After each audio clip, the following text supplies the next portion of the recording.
The air inside Transcontinental Airways Flight 627 from New York to San Francisco was already thick with the familiar cocktail of recycled oxygen and quiet desperation.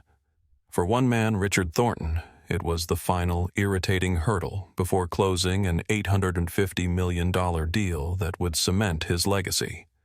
For another, Elijah Reynolds, it was supposed to be a simple commute home. A clash was inevitable, sparked by nothing more than a shared overhead bin. But this wasn't just a squabble over luggage space. It was a collision of worlds that would end with a single venomous phrase spat out for the entire cabin to hear, "Get off this plane." What no one knew, least of all the man in the $1,000 suit, was that the quiet man in the simple vacation shirt he had just tried to humiliate was the only person who could get them off the ground. The boarding process for TCA Flight 627 was a masterclass in controlled chaos, a river of humanity flowing down a narrow metal tube. Business travelers, their faces etched with the grim determination of 1,000 Monday mornings, jostled for position against families whose vacation cheer was already fraying at the edges. In the midst of this sluggish current sat Elijah Reynolds, comfortably settled in his aisle seat, 14C. He was a man who wore stillness like a well-tailored coat. Dressed in a muted navy blue polo and comfortable slacks, he could have been anyone, a tourist heading west for some sun, a father going to visit his kids. He had placed his single regulation-sized rollerboard neatly into the overhead bin above him, a maneuver executed with the practiced economy of a frequent flyer.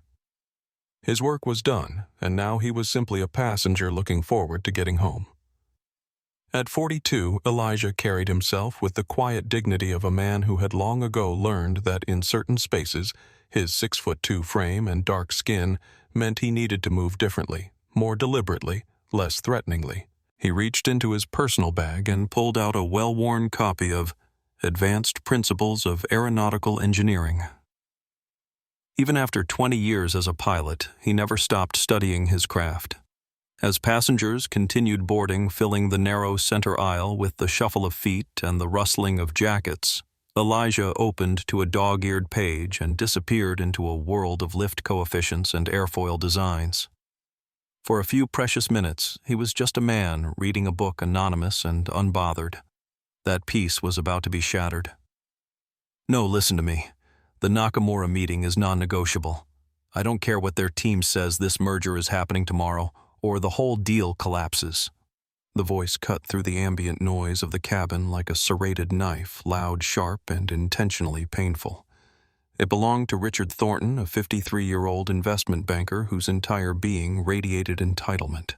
From his meticulously styled silver hair to his Italian leather shoes, everything about him screamed success and the unwavering belief that the world operated according to his timetable. Richard stood at the entrance to the jetway, his Bluetooth earpiece blinking blue, as he continued his conversation, oblivious to the flight attendants trying to urge him forward. His charcoal Armani suit was impeccably tailored to his tall frame, with not a wrinkle to be found despite the long day. In one hand, he clutched an oversized leather briefcase that looked both expensive and overstuffed. In the other, he held a smartphone like a weapon. 850 million, Parker. That's what's on the line. $850 million that evaporates if I'm not in that room tomorrow morning. He paused, listening to the voice on the other end. "Well, then tell them to push it back. Tell them I've been unavoidably delayed. I don't know, be creative. That's why I pay you, isn't it?" A flight attendant gently touched his elbow, gesturing toward the plane. Richard covered his earpiece and shot her an irritated look. Yes, I'm boarding," he snapped before returning to his call. "Parker, I have to go. Just fix it. Remember, Nakamura Technologies doesn't walk away from this table, not after we've come this far." He finally ended the call as he entered the aircraft, his eyes quickly scanning his boarding pass. First class was full, a fact that had put him in a foul mood from the moment he'd arrived at the gate. He was Richard Thornton, for God's sake. He spent over $100,000 a year on airfare. He should never have to sit in the main cabin rubbing elbows with regular people. The merger with Nakamura was the culmination of 18 months of delicate negotiations. If successful, it would be the crown jewel in Richard's already impressive career, the kind of deal that made the front page of the Wall Street Journal and secured a legacy. The pressure was immense. The Japanese executives were notoriously punctual and unforgiving of delays. Everything had to go perfectly. Richard moved down the aisle, his expression darkening as he approached his row, the passengers ahead of him moving too slowly for his liking. "Excuse me," he said sharply to an elderly woman fumbling with her bag. "Some of us have places to be." The woman shrank back, allowing him to push past her, his briefcase bumping against seats as he went. By the time Richard reached row 15, a thin sheen of sweat had formed on his brow and his jaw was set in a rigid line. He glanced up at the overhead bin, already seeing it was going to be a problem. Richard stared at the overhead bin above row 14, his irritation spiking. Inside was a modest carry-on navy blue with a small Transcontinental Airways luggage tag. It wasn't taking up the entire space, but it was certainly occupying the prime position, leaving awkward gaps on either side too small for his leather briefcase. "Unbelievable," he muttered under his breath. He glanced down, immediately spotting Elijah in seat 14C. Something in Richard's brain made an instant unconscious calculation, the kind of rapid biased assessment that happens 1,000 times a day below the level of awareness.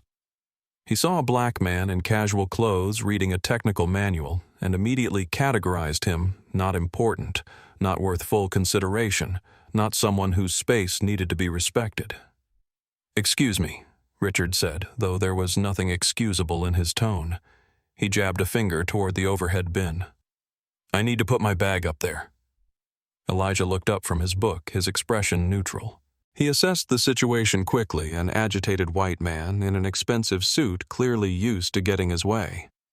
"There should be room if you turn your bag sideways," Elijah suggested calmly, marking his page and closing his book. Richard's nostrils flared slightly. "There isn't enough space with your bag hogging the bin." He reached up and yanked at Elijah's carry-on, attempting to push it further to the side. The bag shifted, then caught on something, refusing to move further. Richard pushed harder, his frustration mounting. There was a distinct cracking sound as the handle of Elijah's bag bent under the pressure.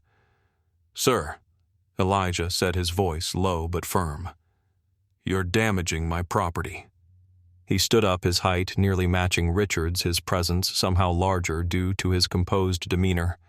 Richard stepped back instinctively, then immediately resented his own reaction. "If your bag was properly stowed, this wouldn't be an issue," he said, his voice rising slightly. "Some of us travel with important materials that can't be checked." A slight ripple of awareness spread through the nearby passengers. Conversations quieted as people tuned in to the developing confrontation. "I understand," Elijah replied, his tone still measured. "But there are several overhead bins with space further back. Or if you'd like, I can help you rearrange things so your bag fits properly." Richard bristled. The offer of help felt like a challenge to his competence. "I've been flying first class for 20 years. I think I know how to handle my own luggage."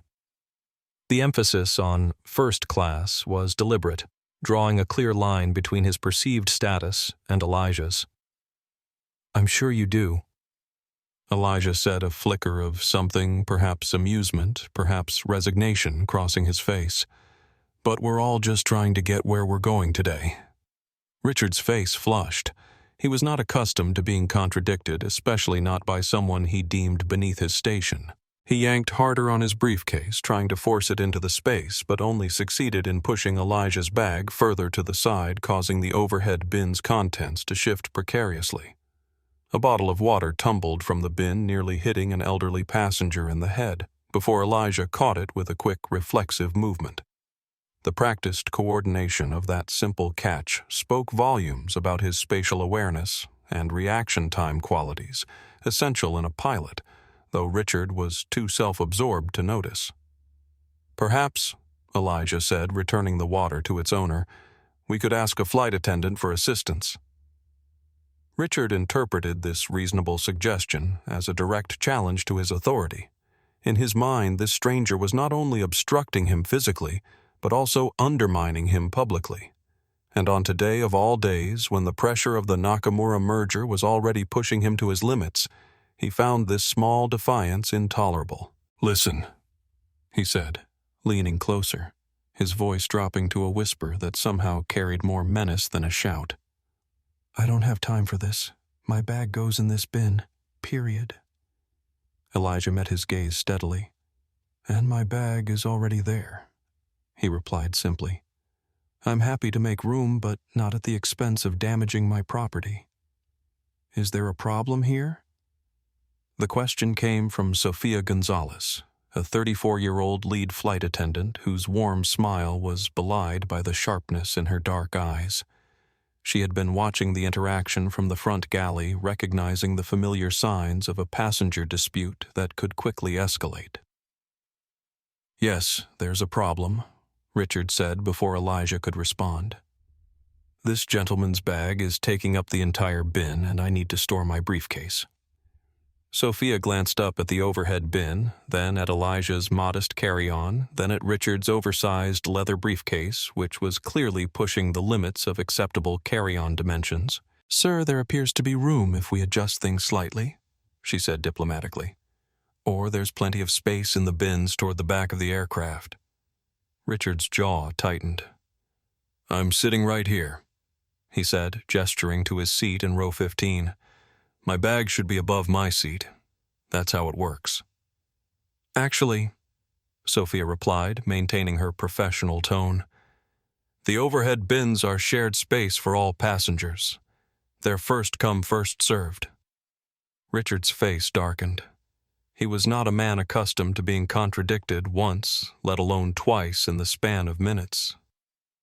"Do you know how much I pay to fly with this airline every year?" he demanded, his voice rising. "Enough that I shouldn't have to trek to the back of the plane to get my belongings." A few rows back, Meredith Palmer, a 26-year-old freelance journalist with sharp green eyes and a keen sense for a story, discreetly pulled out her phone. Something in her reporter's instinct told her this confrontation was worth documenting. She began recording, keeping the phone partially hidden behind the seat in front of her. Sophia maintained her composure. "Sir, I understand your frustration. Let's see if we can find a solution that works for everyone." Elijah stood quietly, his expression neutral, but attentive. He had been in similar situations before, the focus of someone's displaced anger, the recipient of thinly veiled contempt. Over the years, he had learned that the best response was often measured calm. "I'm happy to adjust my bag," he offered. "But as I mentioned to the gentleman, his briefcase might fit better if turned sideways." "I don't need instructions on how to stow luggage," Richard snapped. Then, turning to Sophia, "Can't you just have him check his bag? Clearly mine is more important." Several passengers nearby exchanged uncomfortable glances. A middle-aged woman in row 13 frowned openly at Richard. An elderly man pretended to be absorbed in the safety card while listening intently.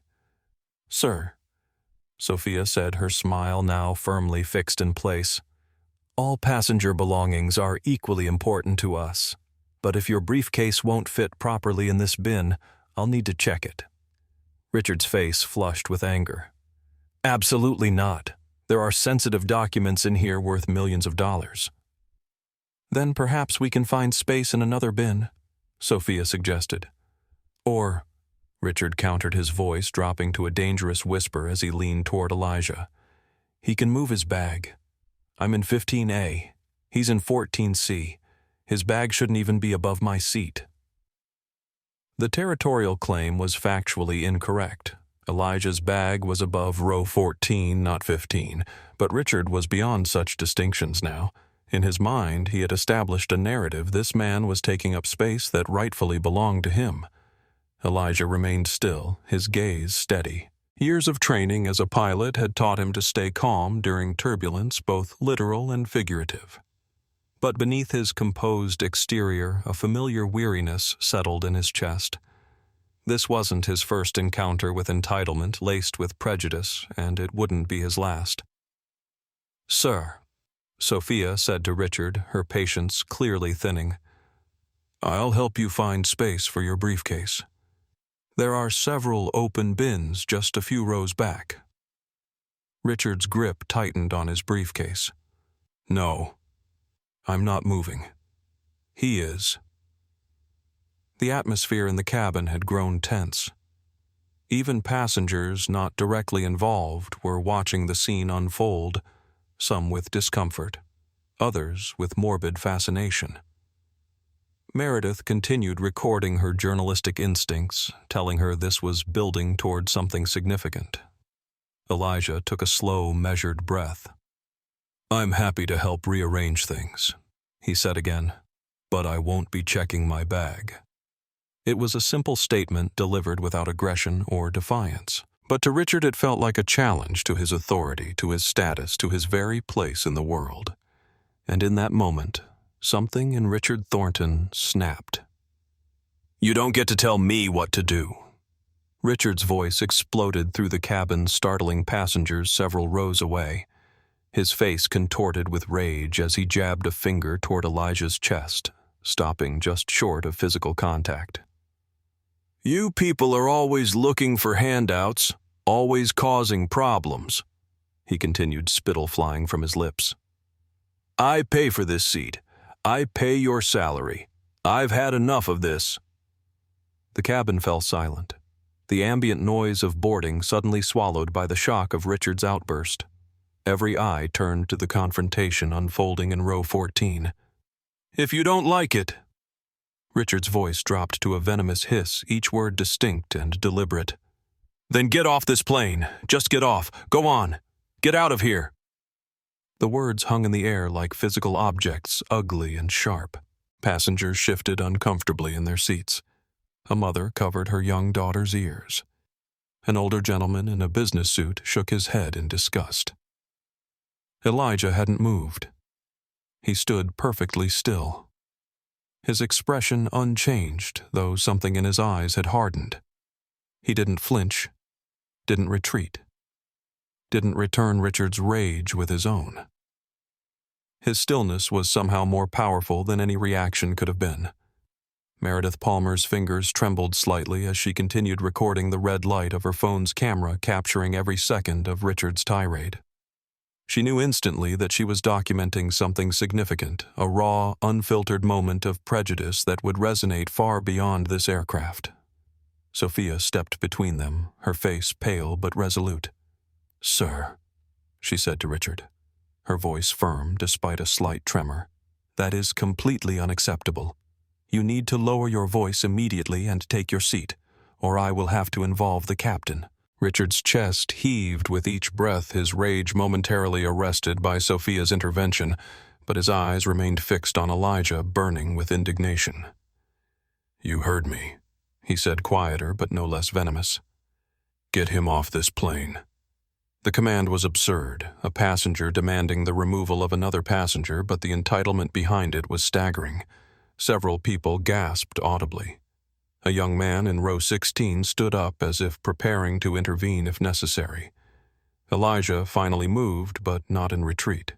He straightened his shoulders slightly, meeting Richard's gaze directly. When he spoke, his voice was low-measured and clear enough that everyone nearby could hear.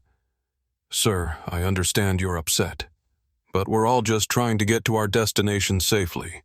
There's no need for this level of disrespect." The simple dignity of his response seemed to penetrate Richard's rage, if only momentarily. Something flickered across the banker's face. Perhaps the first glimmer of self-awareness quickly subsumed again by indignation. Sophia gestured to Richard's empty seat. "Sir, please sit down now. Your bag will be properly stowed, I promise you." Richard glared at Elijah for one more long moment, then at Sophia, then at the watching passengers. The public nature of his outburst was beginning to register, and a new emotion crept in alongside his anger, embarrassment. With a final muttered curse, Richard shoved his briefcase under the seat in front of 15A, a clear violation of the airline's safety protocols, but Sophia wisely chose not to address it at that moment. He dropped heavily into his seat, radiating hostility like a furnace. Elijah returned to his seat as well, reopening his book with steady hands. To casual observers, he appeared completely unaffected by the confrontation. Only the tightness around his eyes betrayed the toll of maintaining such composure in the face of naked prejudice. The cabin remained unusually quiet as the final passengers boarded. Those who had witnessed the confrontation exchanged glances, some sympathetic toward Elijah. Others simply uncomfortable with having witnessed such raw ugliness. What no one in the cabin knew, least of all Richard Thornton, was that if Elijah Reynolds got off this plane as demanded, no one would be going anywhere at all. The cabin door sealed with a heavy thunk, and the aircraft pushed back from the gate. The safety demonstration began, flight attendants moving through their choreographed motions with practiced precision. But an undercurrent of tension remained like static electricity before a storm. Richard Thornton sat rigidly in 15A, staring straight ahead, his jaw working silently as he chewed over the confrontation. He had crossed a line, and some part of him knew it. But in his mind, he was the aggrieved party, the important businessman whose reasonable requests had been thwarted by an uncooperative passenger and an unhelpful crew.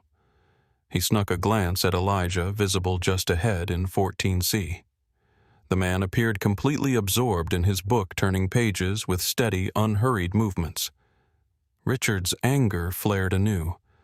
How dare this man remain so composed when Richard's own equilibrium had been so thoroughly disrupted? 3 rows behind them, Meredith Palmer reviewed the video she had captured, her pulse quickening. The footage was clear. Richard's face fully visible, his words perfectly audible, the racial undertones unmistakable. As a freelance journalist specializing in social justice issues, she recognized the potential impact of such raw footage. She debated whether to upload it immediately using the plane's Wi-Fi or wait until they landed. Elijah turned another page, his eyes moving methodically across lines of text about advanced aerodynamics. But his mind was partially elsewhere, moving through a familiar internal landscape. 20 years in aviation had brought him face to face with prejudice in many forms. Sometimes blatant, like today's confrontation, but more often subtle. The surprised looks when he introduced himself as the captain, the passengers who would ask to verify his credentials, the colleagues who initially questioned his competence. He remembered his first day at flight school 22 years ago. He had arrived early, eager and nervous, only to have another student mistake him for the janitor. He remembered his first officer evaluation where the examiner had seemed determined to find fault, putting him through scenarios far more complex than those given to his white classmates. He remembered countless small cuts, each one individually insignificant, collectively forming a map of scars only visible to those who carried similar marks. Yet he had persevered.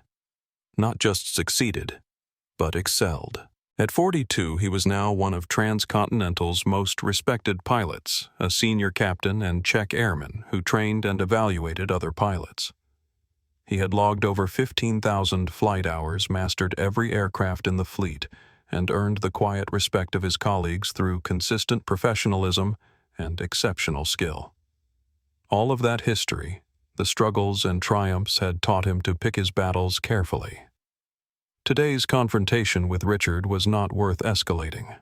Elijah had weathered worse storms and would likely face others in the future. What mattered was maintaining his dignity and focusing on what was important. The engine spooled up with a familiar whine, and the aircraft began taxiing toward the runway. Sophia moved through the cabin, performing final checks. She paused briefly near Elijah, offering a small, apologetic smile. He nodded in acknowledgement, a silent exchange between professionals who understood that difficult passengers were an occupational hazard. As the plane continued its slow journey toward the runway, no one suspected that their departure was about to be interrupted by a different kind of turbulence entirely. The aircraft had just turned onto the taxiway when the engines, which had been building to their usual powerful chorus, suddenly wound down to a whisper. The forward momentum stopped, and the plane sat motionless on the tarmac. A ripple of confusion moved through the cabin. Frequent flyers exchanged knowing glances. Delays were common enough, but an aborted taxi was less typical. Richard Thornton checked his watch impatiently, calculating the shrinking buffer between his arrival time and his morning meeting with Nakamura Technologies. The overhead speaker crackled to life, and a steady, reassuring baritone voice filled the cabin. "Folks, this is Captain Thomas Wilson speaking from the flight deck. Apologies for the interruption to our taxi. We seem to have a little warning light that's decided to make an appearance up here. It's most likely nothing serious. These modern aircraft are designed with multiple redundant systems and are very cautious about reporting even minor discrepancies." The captain's voice carried the practiced calm of a man with decades of experience designed to reassure anxious passengers. "We're going to run some quick diagnostics while we're out here. Shouldn't take more than a few minutes. We'll keep you updated on our progress. Thank you for your patience." The announcement ended, leaving a chorus of sighs and murmurs in its wake. Passengers reached for phones, adjusting expectations, sending quick messages about potential delays. "Unbelievable," Richard muttered loud enough for those nearby to hear. "A billion-dollar airline that can't even get a plane off the ground." Elijah's eyes flickered briefly from his book at the mention of the warning light. As a pilot, he knew that what Captain Wilson had described could range from a minor sensor glitch to something more significant. The professional part of his brain automatically began cataloging possibilities, procedures, protocols. Minutes ticked by. 5 became 10. 10 stretched to 15. The cabin grew warmer, stuffier. The initial optimism curdled into resignation. Flight attendants moved through the aisles, offering water and reassurances. After 25 minutes, the captain's voice returned, this time with a more noticeable strain beneath the professional calm. "Ladies and gentlemen, this is Captain Wilson again. I'm afraid our little warning light is being a bit more stubborn than we anticipated. As a precaution, we're going to return to the gate so our maintenance team can take a closer look. I sincerely apologize for this inconvenience. The safety of our passengers and crew is always our top priority. We'll get you on your way to San Francisco just as soon as we can." A collective groan rose from the passengers. A businessman in a rumpled suit slammed his laptop shut. A young mother tried to distract her increasingly restless toddler. Richard Thornton's face flushed with anger, his knuckles whitening as he gripped the armrests. The aircraft began a slow turn, heading back toward the terminal. As they taxied, Richard leaned forward deliberately, making eye contact with Elijah. "This is just perfect," he said, his voice dripping with sarcasm. "First I have to deal with you, and now this. Some kind of cosmic joke." Elijah chose not to respond, turning another page in his book, but the corner of his mouth tightened almost imperceptibly. The insinuation was clear. Richard was somehow linking Elijah's presence to the technical delay, as if his very existence on the aircraft was causing disruption. It was an irrational connection, the kind of magical thinking that often underlies prejudice, the belief that those deemed other bring bad fortune merely by their presence. Elijah had encountered this type of thinking before the quiet whispers when a black pilot entered the cockpit, followed by nervous glances if turbulence hit during the flight. As the plane reconnected with the jet bridge, Sophia's voice came over the intercom, her professional tone masking any frustration she might feel. "Ladies and gentlemen, we've returned to the gate for a maintenance check. At this time, you may use your electronic devices, but please remain seated with your seatbelts fastened until the captain turns off the seatbelt sign. We appreciate your patience." The familiar chime of phones being turned on filled the cabin, followed by the rapid clicking of messages being sent. The delay was now real, no longer a brief pause, but an actual disruption to everyone's plans. Richard began an intense phone conversation, his voice deliberately loud. "Parker, it's getting worse. Now we've got mechanical issues. No, they haven't given us an ETA. I know the Nakamura team won't wait. Find a backup plan now." Elijah closed his book, finally allowing himself to acknowledge the growing knot of concern in his stomach. Warning lights could indeed be false alarms, but they could also indicate serious issues. As a pilot, he knew that Captain Wilson would be working through an extensive checklist communicating with maintenance weighing options. Whatever was happening in the cockpit, it was clear that this delay was just beginning. 45 minutes after returning to the gate, the cabin had transformed from a vessel of mild frustration to a pressure cooker of anxiety and irritation. The initial updates from the cockpit had grown less frequent and more vague. The temperature had risen as the air conditioning struggled and the atmosphere grew increasingly stifling. Richard Thornton had progressed through a spectrum of reactions from angry phone calls to his team to demanding updates from any flight attendant who passed to now sitting in seething silence. His expensive suit rumpled his forehead, beaded with sweat. Children who had initially been excited about the flight were now fussy and restless. Business travelers checked watches and calendars with increasing agitation. Even the most patient passengers were beginning to show signs of wear. Sophia and the other flight attendants maintained professional composure, but the strain showed in the tightness around their eyes, the slightly forced nature of their smiles. They offered water, apologized repeatedly, and deflected questions they couldn't answer. Elijah had put away his book, his attention now fully on the situation at hand. His trained ear picked up subtle cues, the periodic opening and closing of the cockpit door, the hushed conversations between crew members, the arrival of ground personnel who moved with urgent purpose. Something more serious than a routine warning light was unfolding. The cabin door suddenly opened, drawing all eyes forward. A woman in a Transcontinental Airways uniform stepped aboard, her expression grave.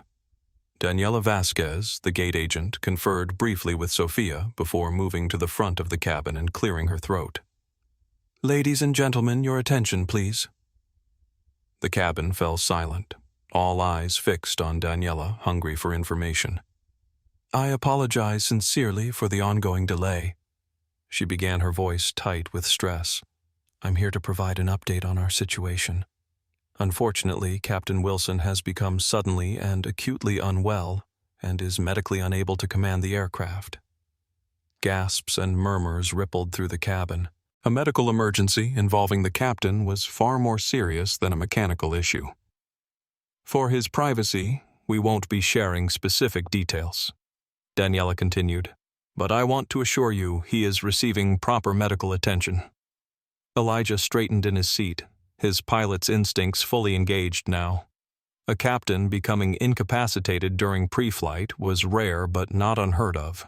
The standard procedure would be to call in a replacement captain, but he already suspected where this was heading. "The challenge we're facing," Daniela went on, confirming his thoughts, "is that FAA regulations are very specific. We currently do not have a reserve captain at JFK rated for the A321 available to take over on such short notice." The implications of this statement landed heavily in the cabin. No captain meant no flight. Period. "If we cannot find a qualified replacement captain, I'm afraid the delay could extend to at least 6 hours, and there is a significant possibility that this flight may need to be canceled entirely." The cabin erupted. A businessman shouted about connecting flights. A woman with a wedding ring began to cry softly. A college student loudly demanded hotel vouchers. The ordered reality of air travel, the expectation that you will depart and arrive as scheduled, was disintegrating before their eyes. Richard Thornton stood up abruptly, his face contorted with rage and panic. "Cancel 6 hours. This is completely unacceptable. I have an $850 million merger meeting tomorrow morning. Do you have any idea what's at stake here? This airline is a disgrace." His outburst gave voice to the collective frustration, even as his specific concerns remained uniquely his own. Other passengers joined in creating a cacophony of complaints and demands that Daniela struggled to address. Amid the chaos, Elijah sat perfectly still, his mind working through scenarios. As a Transcontinental Airways pilot rated on the A321, he was technically qualified to take command of this aircraft. It wasn't standard procedure. He was off-duty, deadheading home, not scheduled to fly. But in emergency situations, protocols could be adjusted. He weighed his options carefully. He could identify himself, now offer his services. But after the confrontation with Richard, would that create additional complications? Would it seem like he was seeking some form of vindication that wasn't his motivation at all? But perceptions mattered. Daniela raised her hands, trying to restore order. "Please, everyone. I understand your frustration. We're exploring all possible options." As if on cue, First Officer Nathan Cooper emerged from the cockpit, still in his uniform with 3 stripes on his shoulders, his face drawn with concern. He conferred briefly with Daniela, looking at a tablet she handed him. Elijah watched this exchange with growing certainty about what was happening. They would be checking the passenger manifest against the employee database, looking for a miracle, a qualified pilot hiding in plain sight among the passengers. Daniela's expression shifted subtly as she read something on the tablet. She looked up, scanning the cabin with new purpose, hope kindling in her eyes. "Ladies and gentlemen," she announced, her voice cutting through the noise, "we may have a solution. Our team has identified that there might be a qualified Transcontinental Airways pilot currently on board as a passenger." The cabin quieted passengers, exchanging surprised looks. It sounded like something from a movie, a pilot emerging from the passengers to save the day. Daniela consulted this tablet again, then raised her head. "Is there a passenger by the name of Elijah Reynolds on this aircraft?" Time seemed to freeze. Every head in the cabin swiveled, searching for the person who might rescue their travel plans from disaster. Richard Thornton looked around, with everyone else momentarily distracted from his rage by this unexpected development. In seat 14C, Elijah Reynolds slowly closed his book, the corner of his mouth twitching slightly at the cosmic irony of the situation. He raised his hand. "I'm Elijah Reynolds," he said, his voice quiet but clear. And in that moment, the universe delivered its punchline. "Mr. Reynolds." Daniela's voice held a mixture of relief and skepticism as she peered down the aisle at Elijah. The cabin had gone completely silent, all eyes fixed on the man in the navy polo shirt who had just identified himself. "Could you please come to the front of the aircraft?" she requested, her tone professionally neutral. "And if you have identification with you, that would be helpful." Elijah nodded, unbuckled his seatbelt, and stood. As he moved into the aisle, his presence seemed to change. There was a subtle shift in his posture, a straightening of his shoulders, a lift of his chin. He wasn't just a passenger anymore. He was a pilot responding to a situation. Richard Thornton stared in confusion as Elijah passed his row. His brain struggled to process what was happening. This man, the same man he had berated, insulted, and ordered off the plane, was now being summoned to the front. But why Elijah made his way forward, feeling the weight of every gaze in the cabin? He had never sought the spotlight. Like many pilots, he preferred the focused environment of the cockpit to the social complexities of the cabin.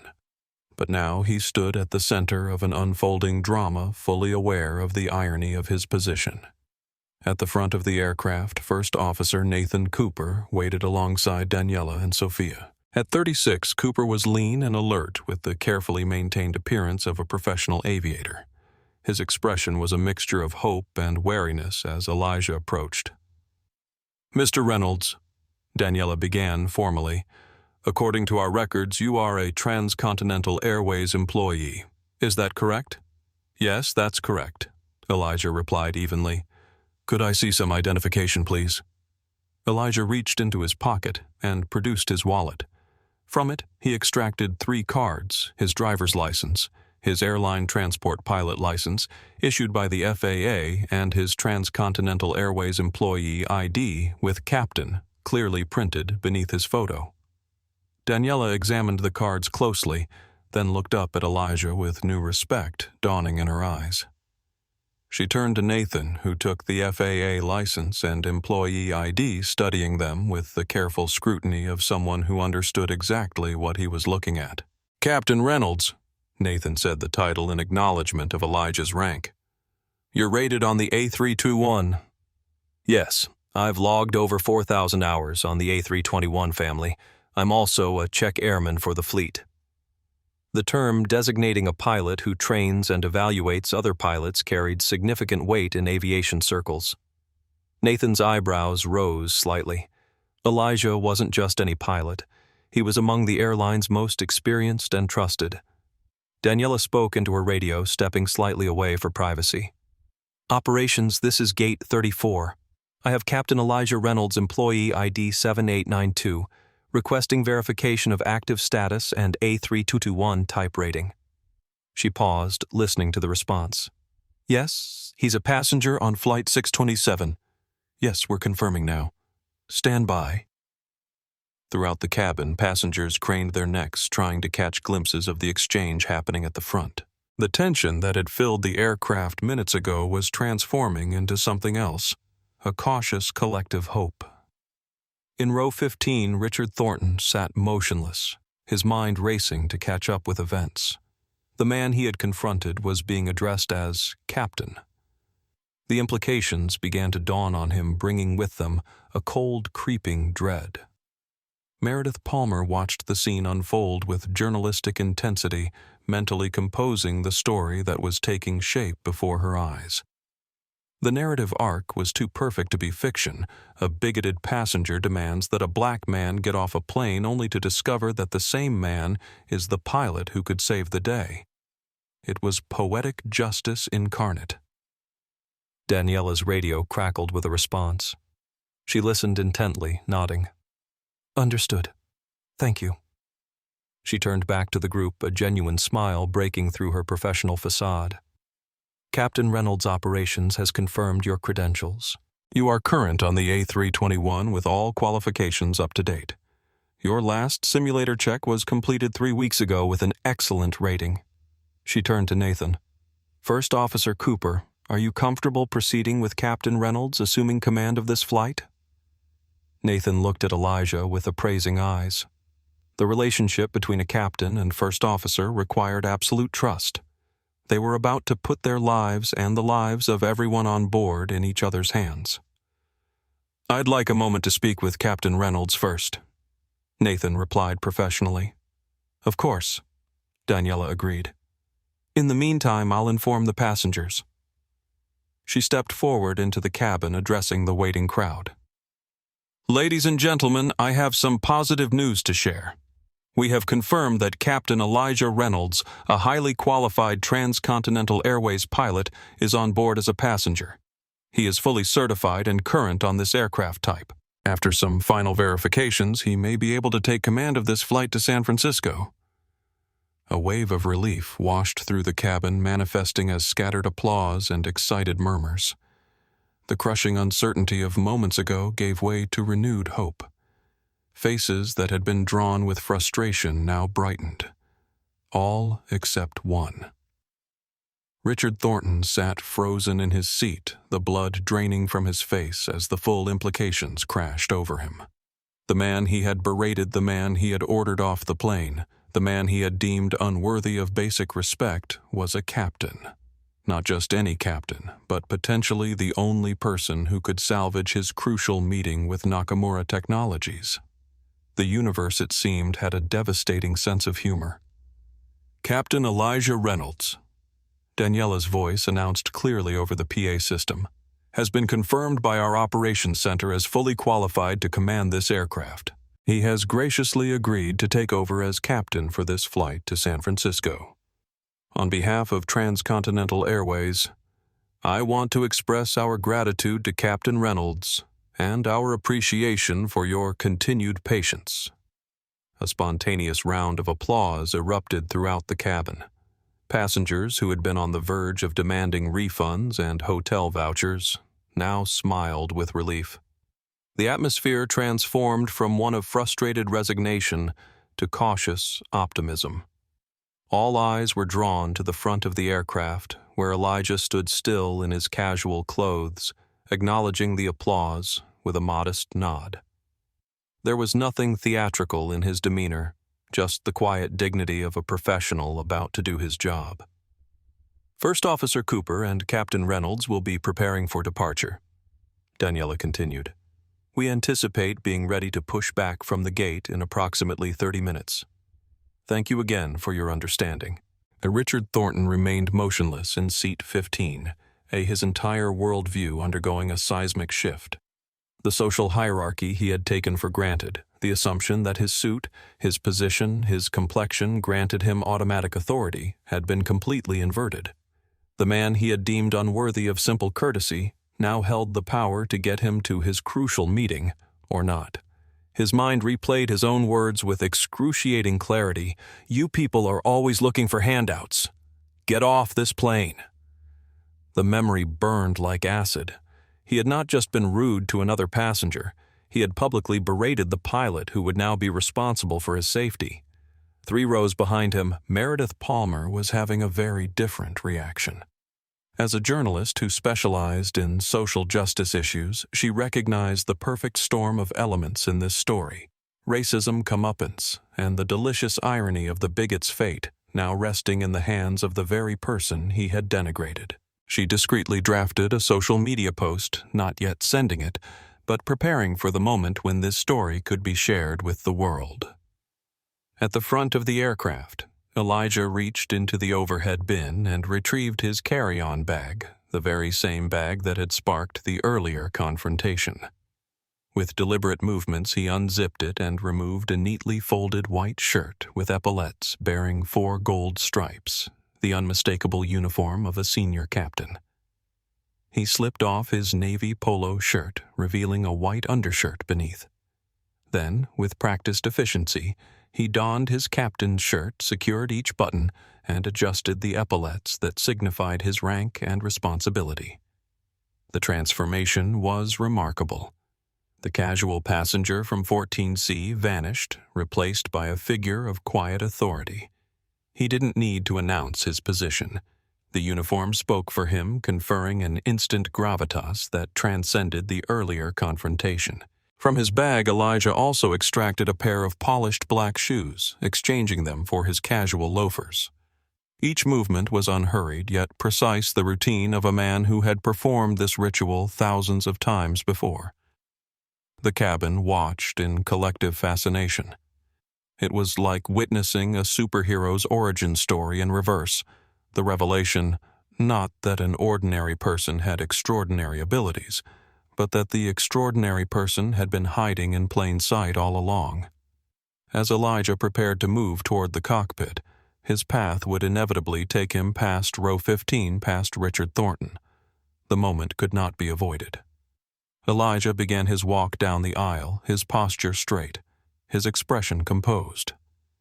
Passengers nodded respectfully as he passed. Some offered words of thanks. Others simply watched with newfound appreciation. When he reached row 15, the tension in the cabin thickened. Richard sat rigidly, his gaze fixed forward, refusing to make eye contact. His face had flushed a deep crimson, a physical manifestation of his humiliation.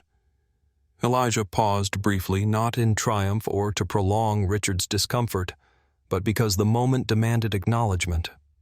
Their eyes met for a fraction of a second, Richard's filled with a complex mixture of shame, anger, and fear, Elijah's calm and focused.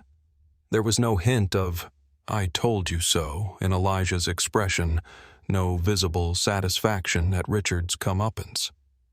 There was only the measured gaze of a professional with a job to do a job that now included ensuring the safety and comfort of the very man who had tried to have him removed from the aircraft.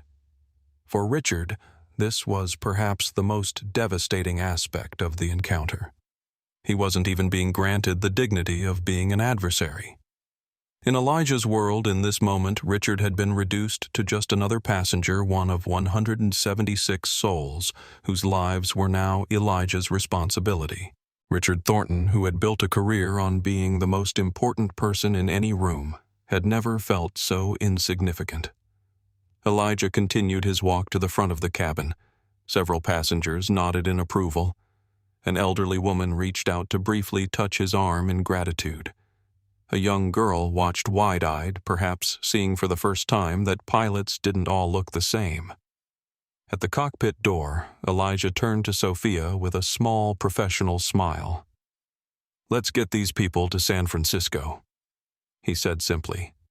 Sophia, her eyes reflecting both relief and newfound respect, replied, "Yes, Captain." The cockpit door closed behind him with a solid click. For the passengers, that sound represented hope, the promise that their journeys would continue after all. For Richard Thornton, it was the sound of a door closing on his old certainties, leaving him alone with the consequences of his actions. The plane hadn't even left the ground, but Richard was already in free fall. The cockpit of the A321 was a sanctuary of technology and order, a stark contrast to the emotional turbulence of the cabin. The space was compact but efficiently designed, with screens displaying a wealth of information about the aircraft's systems, switches, and buttons arranged in logical patterns, and 2 leather seats positioned before the control yokes. Elijah stepped into this familiar environment with a sense of homecoming. This was his domain, a space where his authority was defined not by appearance or perception, but by knowledge, skill, and certification. Here, the superficial judgments that had plagued him throughout his life held no relevance. Physics didn't care about race. The sky had no bias. First Officer Nathan Cooper was already seated in the right-hand chair, running through preliminary checks.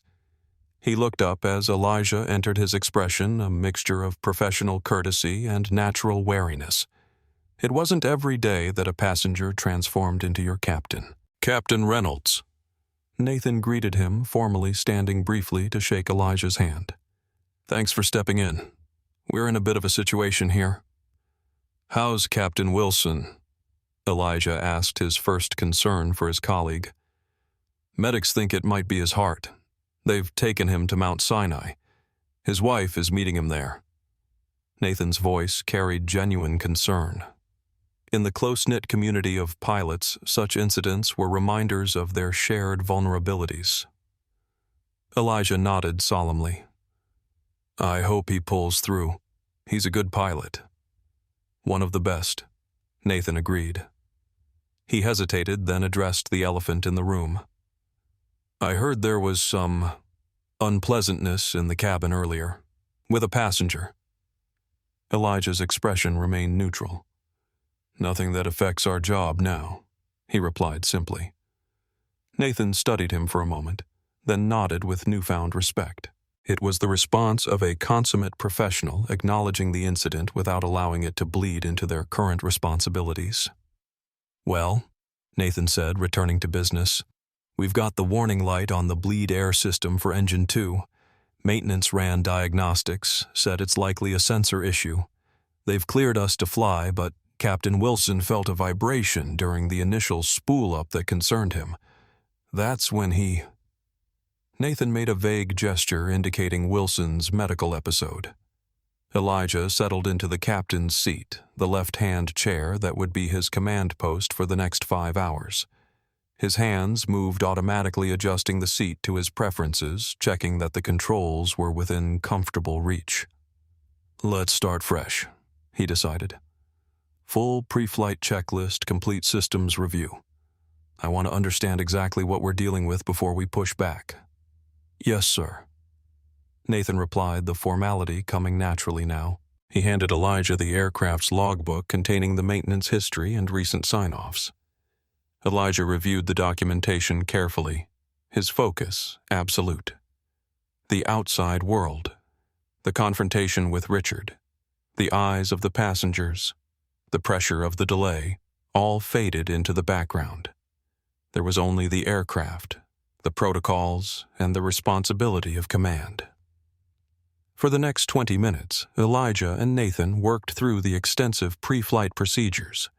They communicated in the precise, abbreviated language of aviation professionals, a series of calls and responses checks and confirmations. Elijah's fingers moved across the instrument panels with practiced familiarity, testing systems, verifying readings, ensuring everything was in order. Outside in the cabin, the passengers waited with renewed patience. The knowledge that a qualified captain had been found had transformed the atmosphere. Flight attendants moved through the aisles offering water and reassurances about the imminent departure. In row 15, Richard Thornton sat in uncharacteristic silence, his earlier bravado replaced by a simmering mixture of embarrassment and dread. He had spent his career cultivating a larger-than-life persona using his position and wealth to intimidate others into compliance. Now, through a twist of fate that seemed almost calculated in its perfect irony, he found himself utterly dependent on the competence and goodwill of the very man he had tried to humiliate. The cockpit door remained closed, a physical boundary between the controlled environment where Elijah worked and the social complexity of the cabin. But eventually that barrier would have to be bridged. The captain would need to address his passengers. After completing their thorough review, Elijah nodded to Nathan. "Systems check clean. Let's test the engines with a slow spool-up. Listen for that vibration," Captain Wilson reported. Nathan nodded, reaching for the appropriate controls. The engines came to life with a familiar whine that gradually increased in pitch and intensity.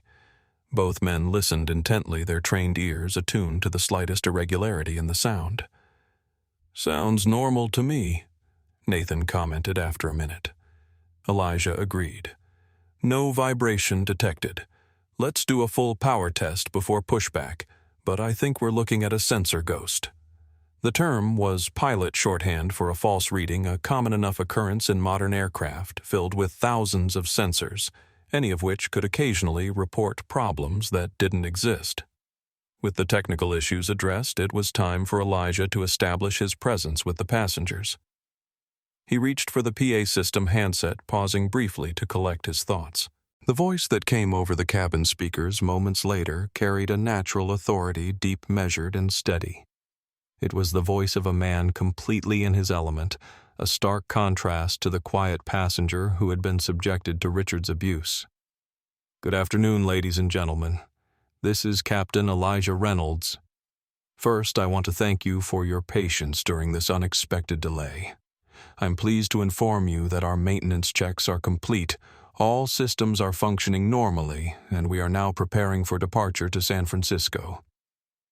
Throughout the cabin, passengers straightened in their seats, attentive to the voice of the man who had transformed from fellow traveler to commander. "Our flight time today will be approximately 5 hours and 20 minutes. Weather conditions are favorable across our route, though we may encounter some turbulence as we cross the Rocky Mountains. My first officer, Nathan Cooper, and our outstanding cabin crew, led by Sofia Gonzalez, will ensure your safety and comfort throughout the flight."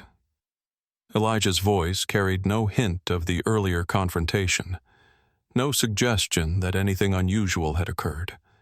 It was the voice of pure professionalism. "We'll be pushing back from the gate in approximately 10 minutes. Please make sure your seat belts are fastened, your tray tables are stowed, and your seats are in the upright position. Thank you for choosing Transcontinental Airways. We're looking forward to getting you to your destination safely." The announcement concluded, leaving a ripple of relieved murmurs throughout the cabin. The long delay would soon be over. Their journeys would continue, and the temporary crisis had been averted. For most passengers, Captain Reynolds was now a minor hero, the right person in the right place at the right time. But for Richard Thornton, the voice over the speakers was a haunting reminder of his own spectacular misjudgment. As the ground crew prepared for pushback, the aircraft hummed with renewed purpose. In the cockpit, Elijah and Nathan completed their final preparations with practiced efficiency. In the cabin, passengers settled in for the long-awaited departure. The journey that had been interrupted by Prejudice would now continue under the command of its target, a cosmic realignment that felt to many witnessing it like justice in its purest form. The transition from gate to sky had been seamless. Under Elijah's guidance, the A321 climbed steadily through layers of clouds, its movements precise and controlled. In the cockpit, the atmosphere was one of focused calm, a stark contrast to the earlier tension in the cabin. Nathan Cooper settled into the rhythm of the flight, performing his first officer duties with professional efficiency. Though he and Elijah had never flown together before, they had quickly established the kind of working rapport essential to cockpit operations. Nathan had initially been wary taking command from a passenger was unprecedented in his experience, but Elijah's evident expertise had quickly dispelled any doubts. San Francisco weather update is showing clear skies visibility unlimited, Nathan reported, reviewing the latest meteorological data. Ground temperature 68 degrees, wind 280 at 10 knots. Elijah acknowledged the information with a nod. Perfect landing conditions, a welcome prospect after the day's complications. He made a minor adjustment to their altitude, then checked the fuel consumption readings. Everything was nominal. "How long have you been with Transcontinental?" Nathan asked during a lull in operational communications. 17 years as a pilot, Elijah replied. "Started as a first officer on regional routes, worked my way up to the A321 fleet about 8 years ago. Made Czech airman 3 years back." Nathan nodded appreciatively. Czech airmen were the elite of airline pilots, those trusted to evaluate and train other pilots. It required not only exceptional flying skills, but also the ability to teach, to assess, and to maintain perfect composure under pressure. "You must have seen a lot of changes in the industry over that time," Nathan observed. A hint of a smile crossed Elijah's face. "More than I can count. Aircraft technology, safety protocols, company mergers." He left unspoken the slower changes in the industry's demographics, the gradual, still incomplete shift toward greater diversity in the cockpit.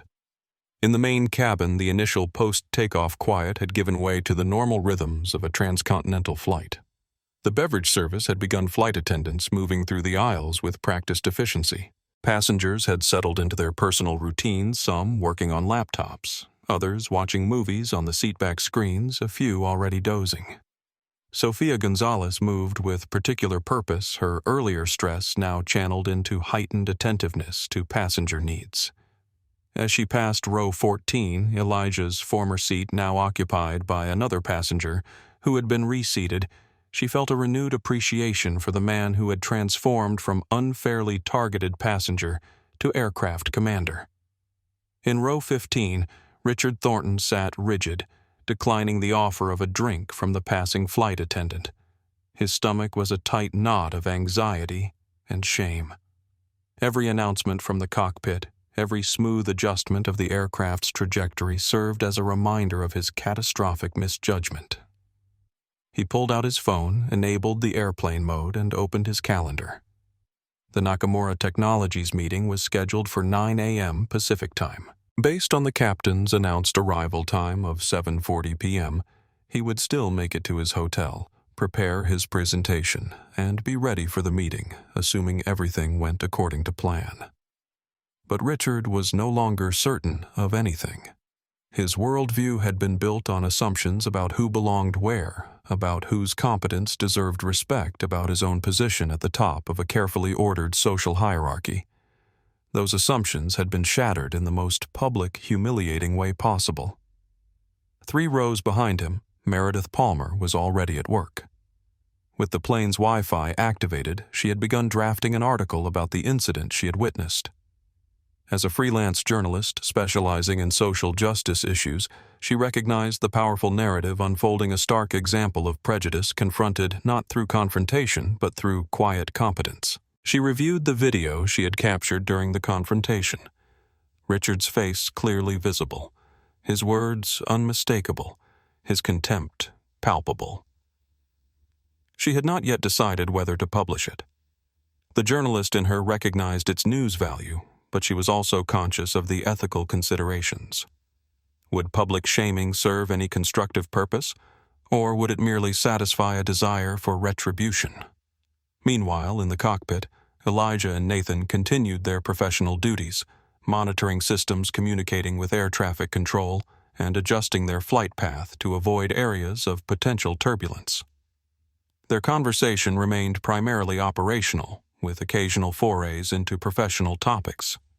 New FAA regulations, upcoming aircraft deliveries to the fleet, mutual acquaintances among the pilot corps. Neither mentioned the incident with Richard again. For Elijah, it was compartmentalized, filed away in the part of his mind not currently engaged with the responsibilities of flight. His focus remained absolute on the task at hand. His emotions carefully regulated, his judgment unclouded. As they crossed into Midwestern airspace, Elijah received a weather update about the system developing over the Rockies, slightly more intense than initially forecast, but still navigable. He made notes for a course adjustment that would take them through a gap in the worst of the turbulence. "I'll make an announcement to prepare the passengers," Elijah said, reaching for the PA system. His voice, when it came over the speakers, was exactly as it had been before, steady, authoritative, reassuring. "Ladies and gentlemen, this is Captain Reynolds. We're cruising smoothly at 36,000 feet and making good time towards San Francisco. I want to give you a heads up that we're tracking some weather systems over the Rocky Mountains that we'll be crossing in about an hour. We're adjusting our route to avoid the worst of it, but we may experience some turbulence. I'll be turning the seatbelt sign on when we approach that area as a precaution. In the meantime, continue to keep your seatbelts fastened when seated, as we can occasionally encounter unexpected rough air. Thank you." Throughout the cabin, passengers absorbed this information with varying degrees of concern. Frequent flyers took it in stride. Turbulence was a normal part of air travel. More nervous travelers tensed slightly, but took comfort in the captain's calm assurance. For Richard Thornton, the announcement carried additional significance. The voice from the cockpit, so poised, so professional, continued to dismantle his preconceptions with each syllable. The man he had dismissed as unworthy of basic courtesy was now calmly informing him about weather patterns and flight adjustments with an expertise Richard couldn't begin to match. The cognitive dissonance was overwhelming.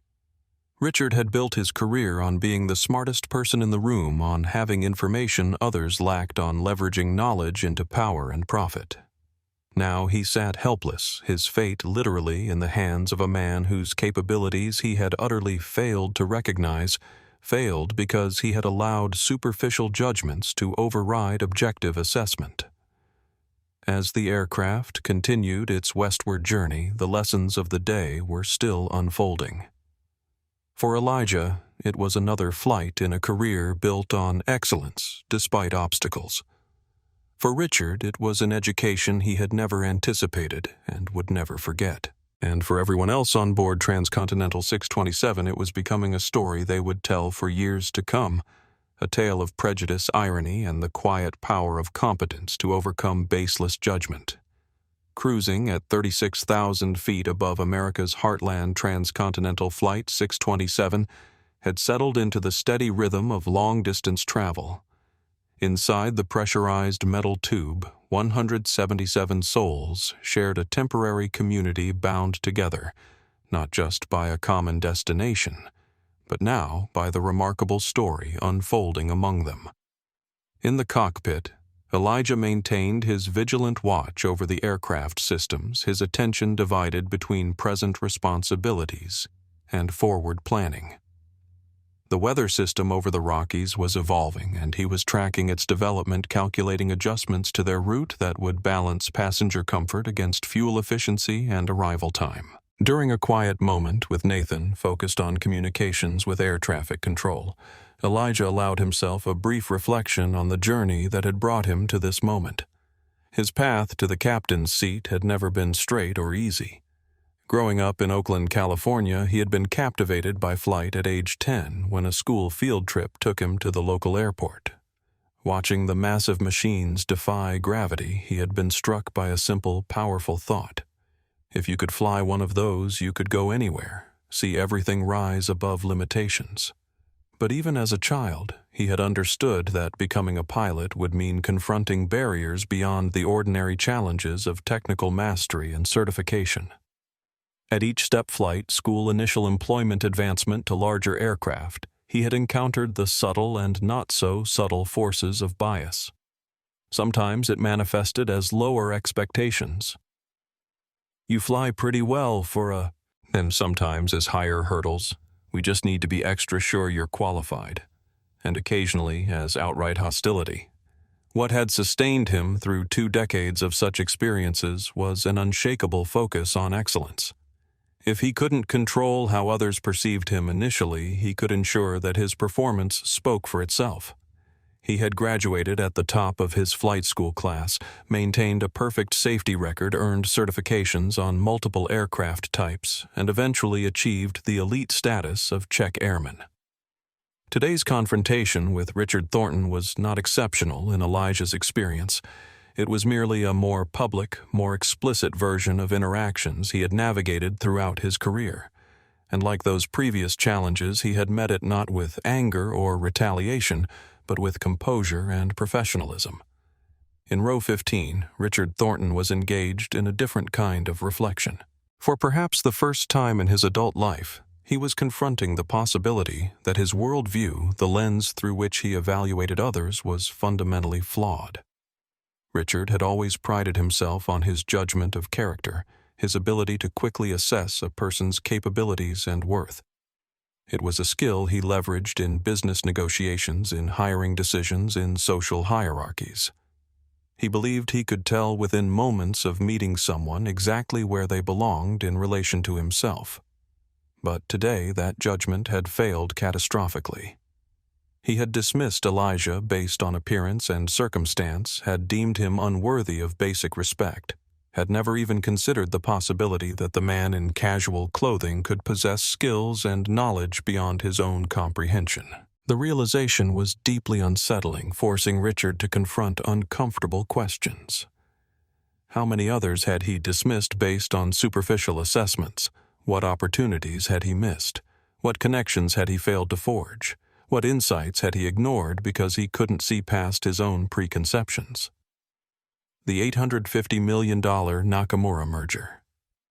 The deal that had consumed his attention, justified his behavior, fueled his sense of urgency, suddenly seemed hollow. What did it say about him that he had used the pressure of wealth creation to excuse treating another human being with contempt? 3 rows behind, Richard Meredith Palmer continued documenting the unfolding story. As a journalist who specialized in issues of social justice, she recognized the perfect narrative. Arc prejudice expressed, assumptions, shattered cosmic justice served without a hint of revenge or retaliation. It was a story about power, not just the formal authority of a captain, but the deeper power of dignity maintained in the face of disrespect. She typed carefully on her phone, crafting her initial social media post. Just witnessed something remarkable on flight from NYC to SF. Passenger berated a black man during boarding, telling him to get off this plane over a luggage dispute. Plot twist. That man is now flying the plane as our captain after original pilot became ill. Stay tuned for details when we land. She hesitated before posting, wondering if she was infringing on privacy, if this would unleash an online mob that might exact a disproportionate punishment on Richard. But there was also a powerful lesson here, one that deserved to be shared. Her finger hovered over the send button, undecided. Meanwhile, the flight continued, the aircraft making steady progress westward. The altimeter showed a perfect 36,000 feet. The airspeed indicator displayed 515 knots. The heading was precisely on course. Every aspect of the flight was being managed with the meticulous attention to detail that defined Elijah Reynolds as a pilot. In the cabin, Sophia moved with renewed purpose, her natural warmth as a flight attendant, enhanced by a deeper appreciation for the pilot now guiding them across the continent. She paused briefly near row 15, where Richard sat staring at the window, his untouched drink on his tray table. "Everything all right, sir?" she asked professionally, no trace of judgment in her voice despite having witnessed his earlier behavior. Richard looked up, momentarily startled from his thoughts. "Fine," he managed, then added with uncharacteristic uncertainty, "Thank you." Sophia nodded and continued down the aisle, leaving Richard to his thoughts. The simple courtesy she had extended, treating him with professional respect, despite his demonstrated lack of the same, only deepened his discomfort. He was being offered grace he knew he didn't deserve, and it felt like salt in the wound of his shame. As the aircraft approached the halfway point of their journey, an unseen boundary was crossed. The relative calm of the Midwest was giving way to the more turbulent air over the mountain ranges ahead. The weather system that Captain Reynolds had mentioned earlier was gathering strength, its patterns evolving in ways that would soon test both the aircraft and its commander. In the cockpit, Elijah noted the changes on the weather radar display, the patches of yellow and red indicating areas of moderate to severe turbulence. He made a slight adjustment to their course, seeking a path between the worst of the storm cells. "Looks like it's intensifying," Nathan observed, studying the same display. Elijah nodded. "I'll alert the passengers," he said, reaching for the PA system. "Time to batten down the hatches." The true test of Flight 627 was about to begin, not just the physical challenge of navigating turbulent skies, but the emotional journey of its passengers, particularly one investment banker whose carefully constructed worldview was crumbling with each passing mile. The first indication of the approaching weather system came as a subtle vibration through the airframe, a gentle tremor that most passengers might attribute to normal flight operations. But in the cockpit, Elijah and Nathan were tracking a more complete picture on their weather radar display. "That cell is building faster than forecast," Nathan remarked, pointing to a particularly intense area of convective activity directly in their path. The display showed a patchwork of yellows and reds, indicating moderate to severe turbulence. Elijah studied the radar image with careful attention, mentally calculating distances, intensities, and alternatives. 20 years in the cockpit had given him an instinctive feel for weather patterns, for the behavior of air masses colliding over mountain ranges, for the hidden currents of the sky. "We've got two options," he said after a moment. "We can deviate north by about 40 nautical miles, which adds fuel burn and time, or we can climb to FL 390 and try to get on top of the worst of it." FL 390 flight level 390 meant an altitude of 39,000 feet higher than their current cruising level of 36,000 feet. At that altitude, they might be able to pass over the most turbulent air, though it would require careful fuel management for the remainder of the flight. Nathan considered the options. "The winds at 390 are favorable, actually. Should help offset the fuel penalty from the climb." Elijah nodded, having already made the same calculation. "My thoughts exactly. Let's request the higher altitude from ATC." Nathan made the call to air traffic control requesting clearance to climb to 39,000 feet. After a brief exchange, the controller granted their request. "Transcontinental 627 climb and maintain flight level 390. Transcontinental 627 climbing to flight level 390, Nathan confirmed. Elijah smoothly adjusted the thrust and pitch, initiating a gentle climb. The massive aircraft responded with the precise obedience of a machine that, despite its complexity, had been designed to translate a pilot's intentions into physical movement through the sky. As they climbed, Elijah kept a careful eye on the aircraft's performance. The higher altitude would mean thinner air, which affected engine efficiency and handling characteristics. It was a subtle but important shift in the aircraft's operating environment, the kind of nuance that separated experienced pilots from novices. "I'll alert the cabin crew and passengers," Elijah said once they had leveled off at the new altitude. He keyed the intercom to speak first with the flight attendants, giving them advance notice of the expected turbulence. "Sophia, this is Captain Reynolds. We're tracking some weather ahead, and I expect moderate to possibly severe turbulence in about 15 minutes. I'll be turning on the seatbelt sign shortly, and I'd like you to secure the cabin and suspend service until we're through it." "Understood, Captain," Sophia replied. "We'll prepare the cabin immediately." Next, Elijah addressed the passengers through the main PA system, his voice maintaining that same steady, reassuring quality it had held throughout the flight. "Ladies and gentlemen, this is Captain Reynolds. As I mentioned earlier, we're approaching some weather over the Rocky Mountains. To ensure your safety, I'm turning on the seatbelt sign now. Please return to your seats and fasten your seatbelts securely. We anticipate moderate turbulence for the next 20 to 30 minutes. He paused, then added, "I want to assure you that the aircraft is designed to handle these conditions, and we've adjusted our altitude to minimize the effects. Your cabin crew will be securing the cabin shortly. Thank you for your cooperation."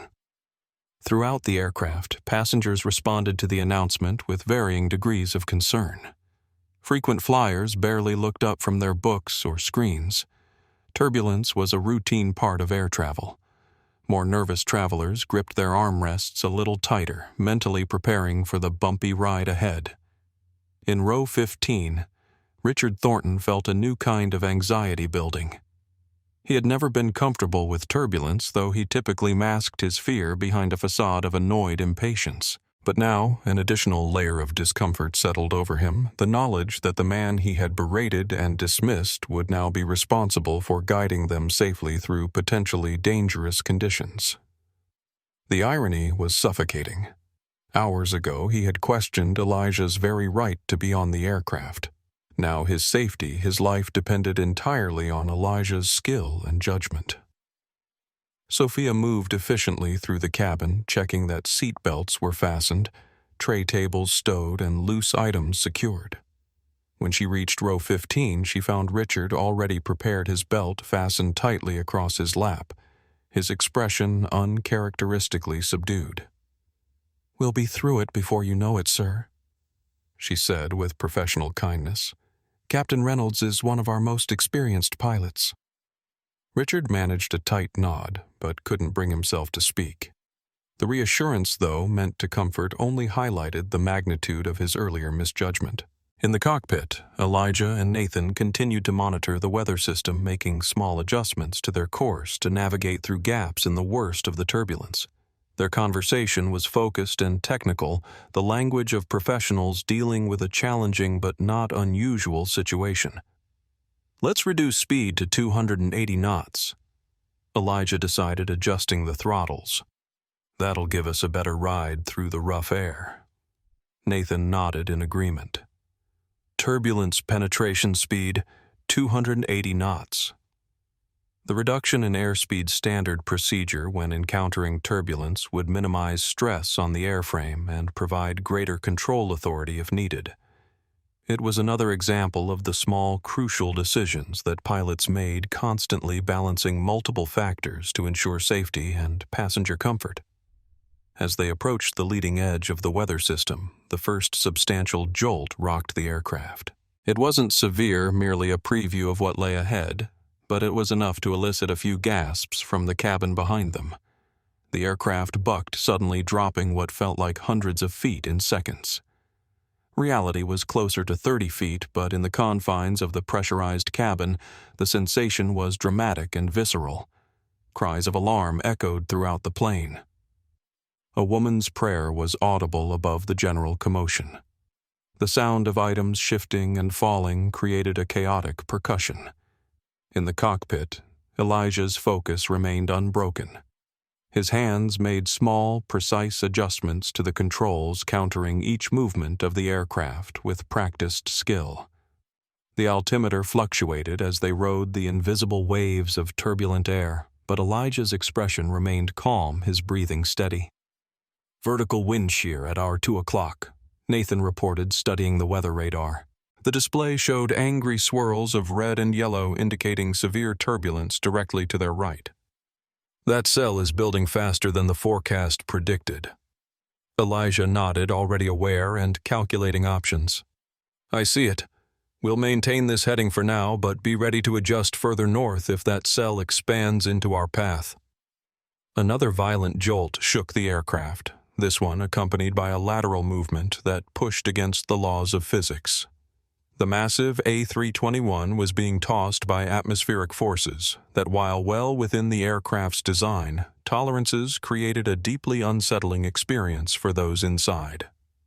In the cabin, Sophia braced herself in the jump seat, maintaining a carefully composed expression despite the growing intensity of the turbulence. This was approaching the limits of what she had experienced in her career, but her training held firm. Flight attendants were the face of calm for passengers, and she understood the importance of that role now more than ever. Throughout the rows, reactions varied widely. Seasoned travelers gripped their armrests a little tighter, but otherwise showed little concern. First-time flyers and the naturally anxious exhibited more visible stress. White knuckles, closed eyes, tense postures. A businessman who had been complaining loudly about the delay hours earlier now sat in rigid silence, his previous irritation replaced by primal fear. In row 15, Richard Thornton was experiencing a particularly acute form of distress. He had never been comfortable with turbulence, though he typically concealed his fear beneath a veneer of irritated impatience. But now each violent movement of the aircraft twisted the knife of his earlier behavior. The man he had berated, the man he had tried to have removed from the flight, was now the only barrier between him and the chaotic forces outside the aircraft's metal skin. The cosmic irony was suffocating. Richard's life, literally his survival, now depended entirely on the competence of someone whose very presence he had deemed objectionable. The aircraft dropped again more severely than before. Unsecured items became projectiles. A tablet computer slid from a tray table and skittered down the aisle. A water bottle tumbled from a seat pocket. A child's stuffed animal arced through the air before landing 3 rows ahead.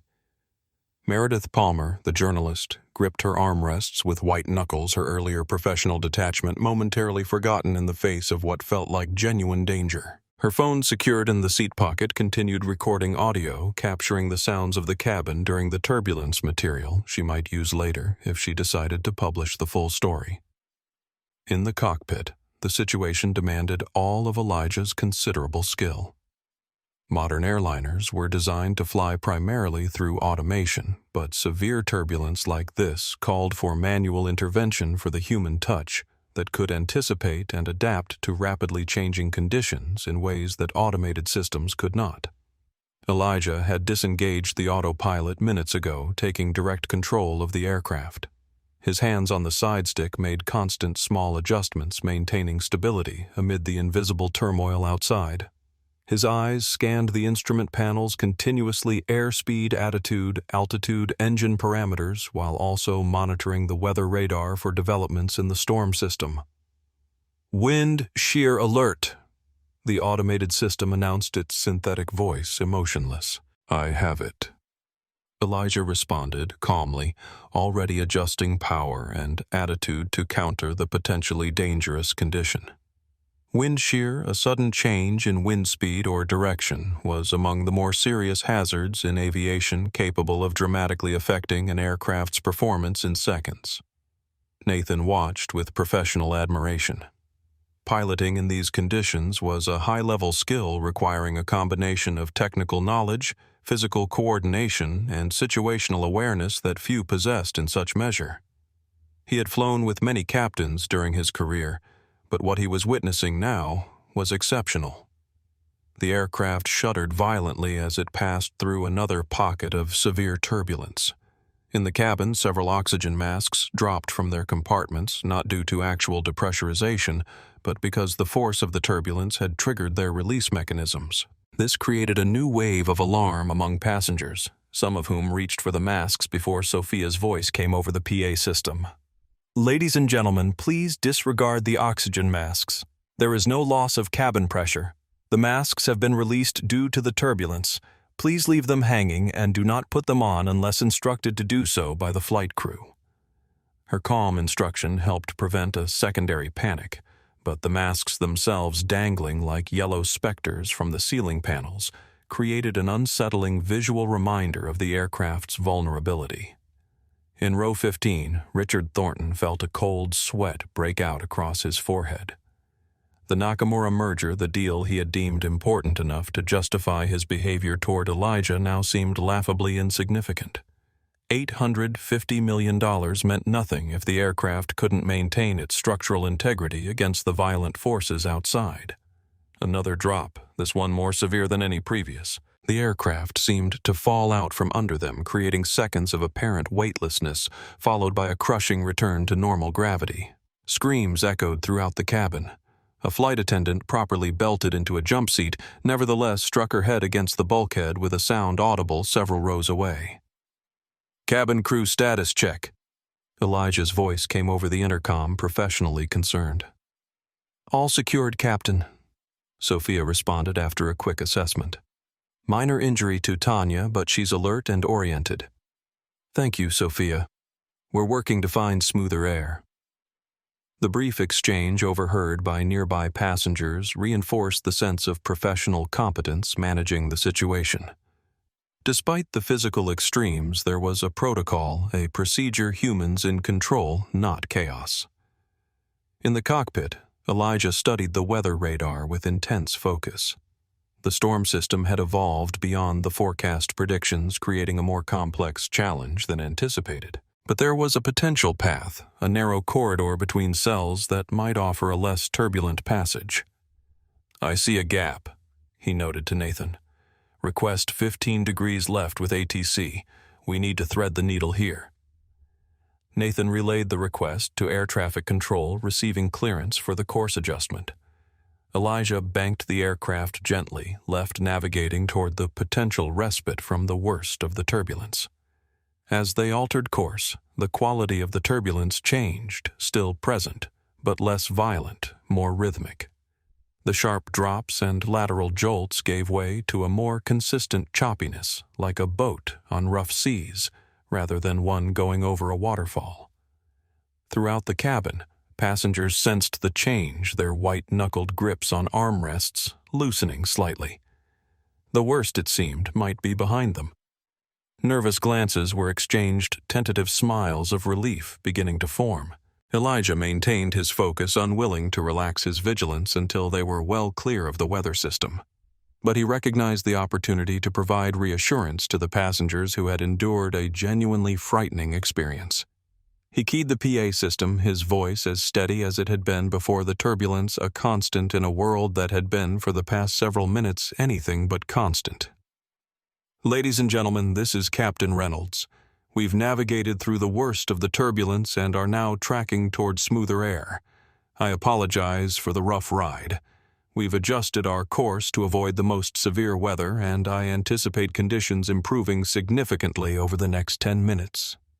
The voice from the cockpit, calm, authoritative, unchanged, despite the stress of the situation, acted as a balm to frayed nerves throughout the aircraft.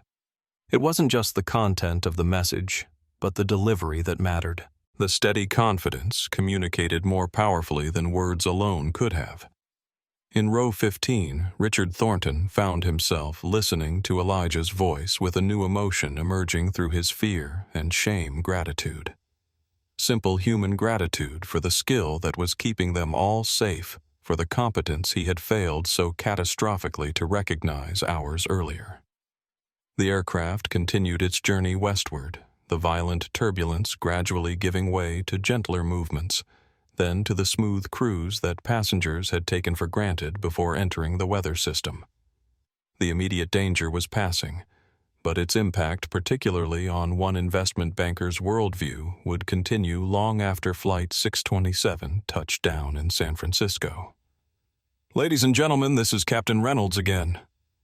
Elijah's voice flowed through the cabin speakers, steady and measured, despite the aircraft's continued movement through pockets of rough air. The worst of the turbulence had passed, but occasional jolts still punctuated their journey, reminders of the atmospheric forces surrounding their metal cocoon. "We're beginning to see significant improvement in our flight conditions as we're now west of the main weather system. I'll be keeping the seatbelt sign illuminated for a little while longer as a precaution, but our flight path is looking much clearer ahead." Throughout the cabin, the atmosphere shifted perceptibly. Shoulders relaxed, conversation resumed in hushed tones, and flight attendants began to move cautiously through the aisles, checking on passengers after the frightening experience. The shared ordeal had created a temporary community among the travelers, strangers united by collective relief. "I want to commend all of you for your calm and cooperation during that rough patch." Elijah continued, adding a personal touch that acknowledged the passengers' experience. "And a special thanks to our cabin crew for their professionalism throughout. We're back on course for San Francisco with an estimated arrival time of 7:45 p.m. local time." As the announcement concluded, a scattered applause broke out, spontaneous appreciation for the invisible hand that had guided them safely through the turbulence. The sound spread, gaining momentum until nearly the entire cabin was participating, a cathartic release of tension through gratitude. In the cockpit, Elijah heard the applause through the cabin door. He acknowledged it with a slight nod, though there was no one to see the gesture. It wasn't validation. He sought. His satisfaction came from the successful execution of his responsibilities, not from recognition. Still, there was something deeply human in the connection between pilot and passengers in that moment, a brief acknowledgement of shared vulnerability and trust. "Sounds like you've got some fans back there," Nathan commented, a hint of admiration in his voice. "That was some exceptional flying through that system." Elijah's expression remained focused on the instruments, though the corner of his mouth curved slightly. "Just doing the job," he replied simply, already looking ahead to the next phase of their journey. "Let's start planning our descent profile for San Francisco." In row 15, Richard Thornton sat motionless, the applause around him creating a stark contrast to his silence. He had not joined in, not out of ingratitude, but because the simple act of clapping seemed grotesquely inadequate, almost insulting given his earlier behavior. The voice from the cockpit, so calm, so assured, so utterly in command, had become a kind of spiritual torture for Richard. Each announcement was a fresh reminder of his profound misjudgment of the prejudice that had led him to dismiss Elijah without a second thought. For a man who had built his identity on being right, on making million-dollar decisions based on quick, confident assessments of people and situations, the revelation of such a catastrophic error in judgment was more than humbling. It was existential. What else had he gotten wrong? How many talents had he overlooked? How many capabilities had he dismissed based on superficial judgments? The questions cascaded through his mind, each one undermining the certainty that had defined his professional life. Nearby, Meredith Palmer reviewed the notes and recordings she had collected throughout the flight. As a journalist specializing in social justice issues, she recognized the powerful narrative unfolding, a perfect encapsulation of bias confronted not through conflict, but through competence. She had not yet decided whether to publish the video of Richard's outburst. There were ethical considerations, the public humiliation that would inevitably follow the question of whether such exposure would serve any constructive purpose beyond satisfying a desire for justice through shame. But the story itself, she was certain, needed to be told. Sophia passed through the cabin, checking on passengers with particular attention to those who had shown the most distress during the turbulence. When she reached row 15, she found Richard staring blankly at the seat in front of him, his expression unreadable. "Can I get you anything, sir?" she asked professionally. Richard looked up momentarily, startled from his thoughts. "No," he began, then paused, reconsidering. "Actually, yes. Water, please." The simple human interaction being offered care after experiencing fear seemed to break something open inside him. The persona of Richard Thornton, imperious investment banker, slipped further away, revealing something more vulnerable beneath. "That was quite frightening," he admitted quietly, as Sophia handed him a bottle of water. The acknowledgement of fear itself a departure from his usual self-presentation. "It was," Sophia agreed simply. "But Captain Reynolds is one of our best. We were in good hands." The statement, delivered without irony or accusation nonetheless, hit Richard with the force of judgment. We were in good hands, the hands he had tried to remove from the aircraft entirely. As the flight continued westward now in smoother air, Elijah's voice came over the speakers once more. This time it was a routine update about their approach to San Francisco weather conditions. Clear temperature, 68 degrees estimated arrival time, gate information. But for Richard Thornton, each word carried a weight beyond its literal meaning. The voice from the cockpit had become a kind of oracle, dismantling his certainties with each calm, professional syllable. In the most fundamental way, Elijah Reynolds, the man Richard had ordered off the plane, had become his lifeline, his protector, his guide, through literal turbulence, and perhaps through the more profound turbulence of confronting his own prejudice. The irony was perfect and devastating. And somewhere beneath Richard's shame and self-recrimination, a small, unexpected seed of gratitude began to take root, not just for the skilled piloting that had kept them safe, but for the unwitting gift of self-knowledge, however painfully it had been delivered. The aircraft continued its steady progress toward San Francisco, carrying 177 souls who had embarked as strangers and would disembark connected by a shared experience, and for at least one passenger transformed by it. The transition was almost magical. One moment, they were still experiencing occasional bumps and jolts. The next, they had broken free into perfectly smooth air. It was as if the aircraft had crossed an invisible boundary, emerging from turbulent chaos into serene calm. Outside the windows on the right side of the aircraft, passengers could see the weather system they had navigated through massive cloud formations, illuminated from within by flashes of lightning, their towering structures both beautiful and ominous against the darkening sky. From this perspective, safely beyond its reach, the storm had been transformed from menace to spectacle. In the cockpit, Elijah and Nathan exchanged a brief glance of shared professional satisfaction. They had successfully guided the aircraft through challenging conditions, maintaining safety while minimizing passenger discomfort to the extent possible. It was the kind of experience that reinforced the bond between pilots, a reminder of why their skills mattered. "Nice work finding that corridor," Nathan commented, referring to the path between storm cells that Elijah had identified from the weather radar. "That could have been a lot worse." Elijah acknowledged the comment with a slight nod. "There's usually a path if you look carefully enough," he replied, his focus already shifting to the next phase of the flight. "Let's give ATC an updated ETA for San Francisco and start our preliminary descent planning." He reached for the PA system handset, composing his thoughts for another announcement to the passengers. The turbulence was behind them now, but the experience had been genuinely frightening for many on board.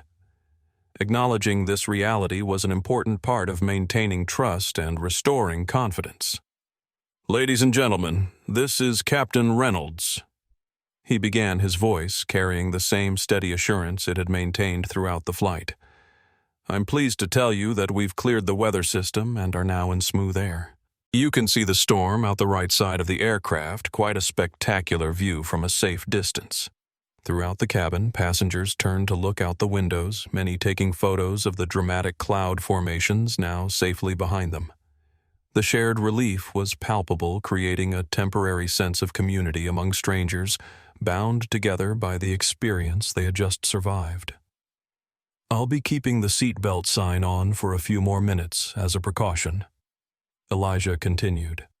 "But our flight attendants will be resuming cabin service shortly. We're approximately 1 hour and 20 minutes from our arrival in San Francisco, where weather conditions are favorable with clear skies and light winds." As his announcement concluded, another round of spontaneous applause broke out, more enthusiastic than before, a release of accumulated tension now that the danger was definitively past. Several passengers even called out, "Thank you, Captain," loud enough to be heard in the cockpit. Elijah didn't acknowledge the applause directly. It wasn't his style to seek validation, but inwardly he appreciated the passengers' recognition of what had been a challenging situation handled successfully. In aviation, as in much of life, the greatest victories were often the quietest ones. The problems avoided, the dangers navigated, the crises that passengers never knew had been imminent. In the main cabin, Sophia and her team began to move through the aisles again, resuming the interrupted beverage service. There was a lightness to the interactions now, a shared sense of relief that manifested as small kindnesses, passengers making eye contact, exchanging smiles, helping retrieve items that had scattered during the turbulence. Meredith Palmer observed these subtle shifts in the cabin's social dynamics with a journalist's eye for detail. The shared experience had temporarily dissolved some of the normal barriers between strangers, creating fleeting but genuine connections. She returned to her phone, finalizing the post she had been crafting. After careful consideration, she had decided not to include the video of Richard's outburst in her initial sharing of the story. The narrative power lay in the sequence of events itself, not in publicly shaming one individual. She typed, "Just experienced something remarkable on flight from NYC to SF. Passenger berated a black man during boarding, telling him to get off this plane over a luggage dispute. When the captain became ill, that same passenger turned out to be a pilot who took command of the aircraft. He then skillfully guided us through severe turbulence without a word about the earlier confrontation. A powerful lesson in prejudice, professionalism, and quiet dignity that I'll never forget. #Judge not." She reviewed the text, ensuring it captured the essence of the experience without identifying Richard specifically, then pressed send. The Wi-Fi connection was slow, but the message began to upload the first sharing of a story that would soon reach far beyond the confines of Flight 627. In row 15, Richard Thornton stared out the window at the storm clouds receding behind them. The visual metaphor wasn't lost on him, turbulence giving way to clarity, chaos to order. But unlike the aircraft which had emerged intact from the storm, Richard's sense of self had not survived unscathed. The man he had been when he boarded, certain of his judgment, secure in his status, convinced of his right to demand compliance from others, seemed like a stranger now. That version of Richard Thornton had been dismantled piece by piece throughout this flight, first by the revelation of Elijah's true identity, then by witnessing his exceptional competence during the crisis, and finally by the stark contrast between Elijah's professionalism and his own behavior. Richard pulled out his phone, enabling airplane mode, and opened his calendar app. The Nakamura Technologies meeting, the all-important $850 million merger that had seemed to justify his every action and attitude, stared back at him from the screen. Tomorrow, 9:00 a.m. Pacific Standard Time. The appointment which had consumed his attention and fueled his stress now seemed hollow, almost trivial compared to what he had just experienced.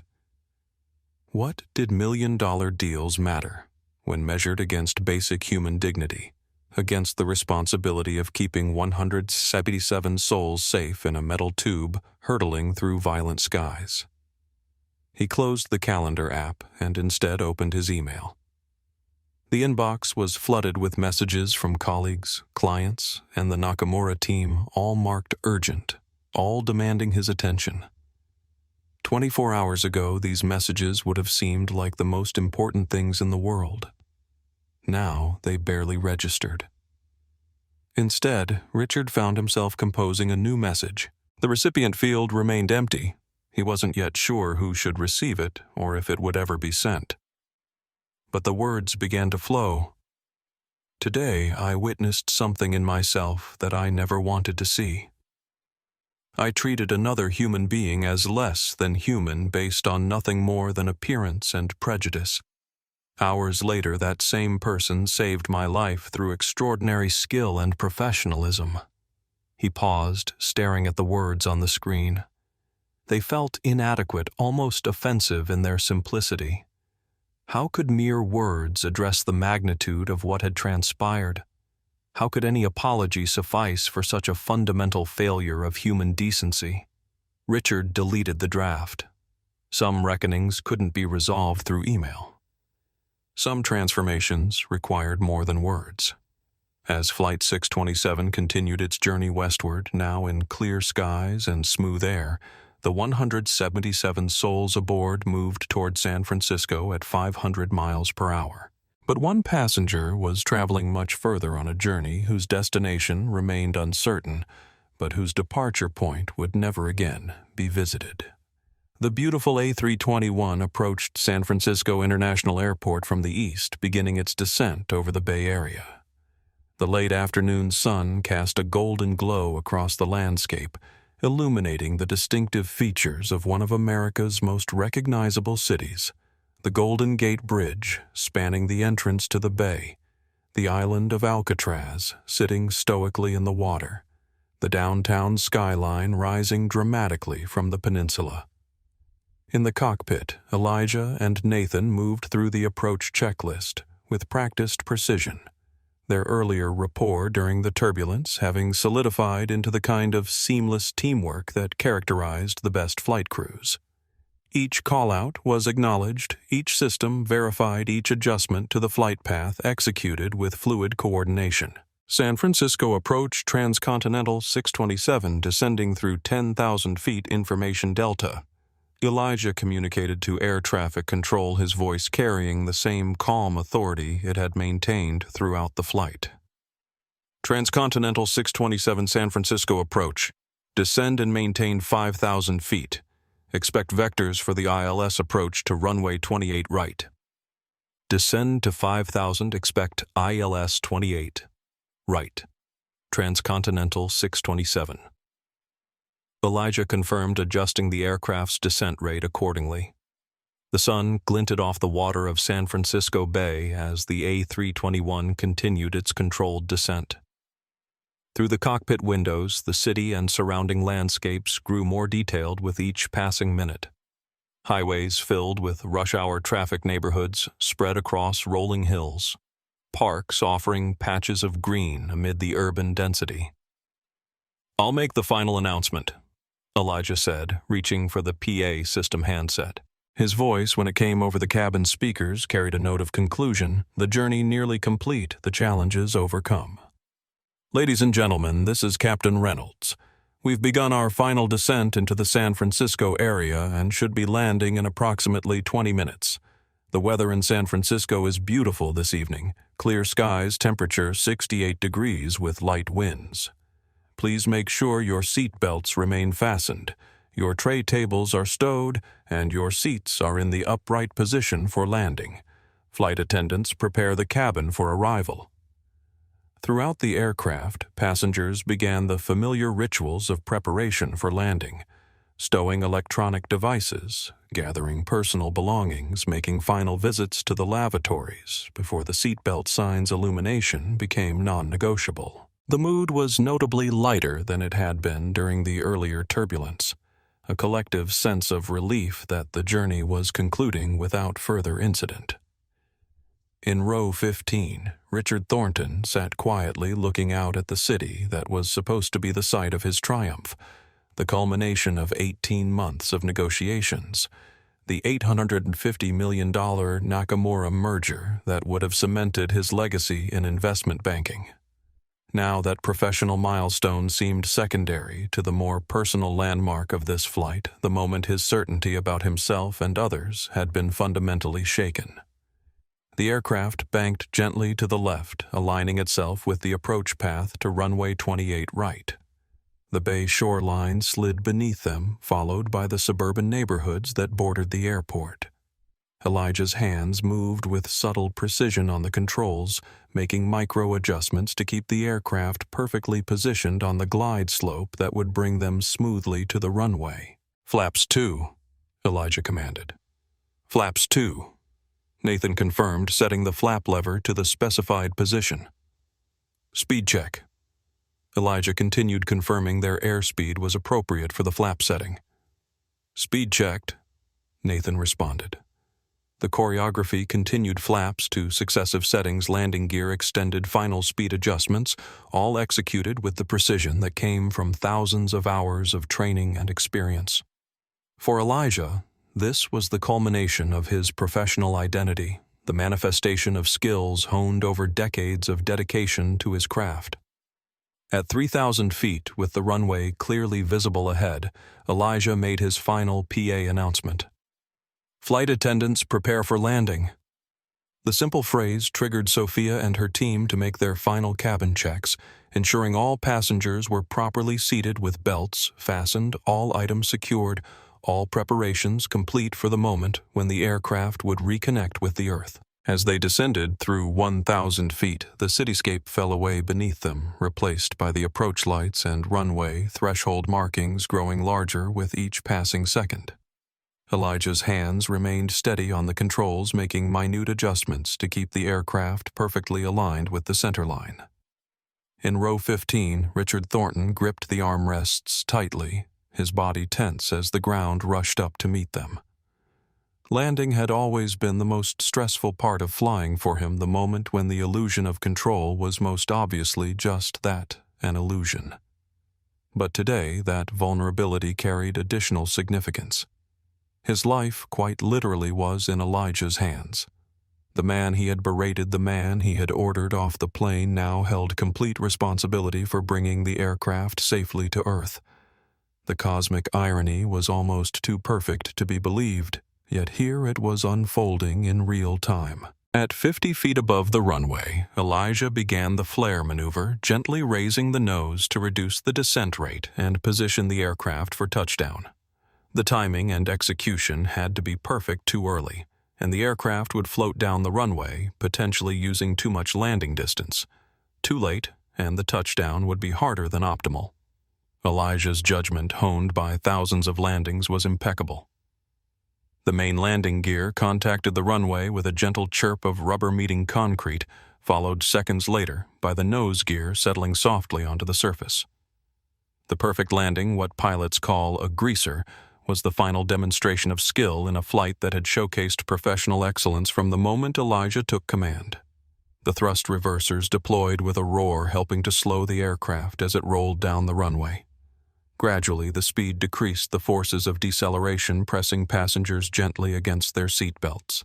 As the aircraft slowed to taxi speed and turned off the active runway, a spontaneous round of applause broke out in the cabin.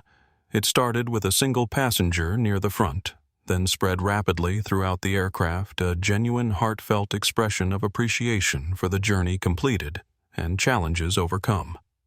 For most passengers, the applause was directed at the unseen captain, whose voice had guided them through turbulence, whose skill had delivered them safely to their destination.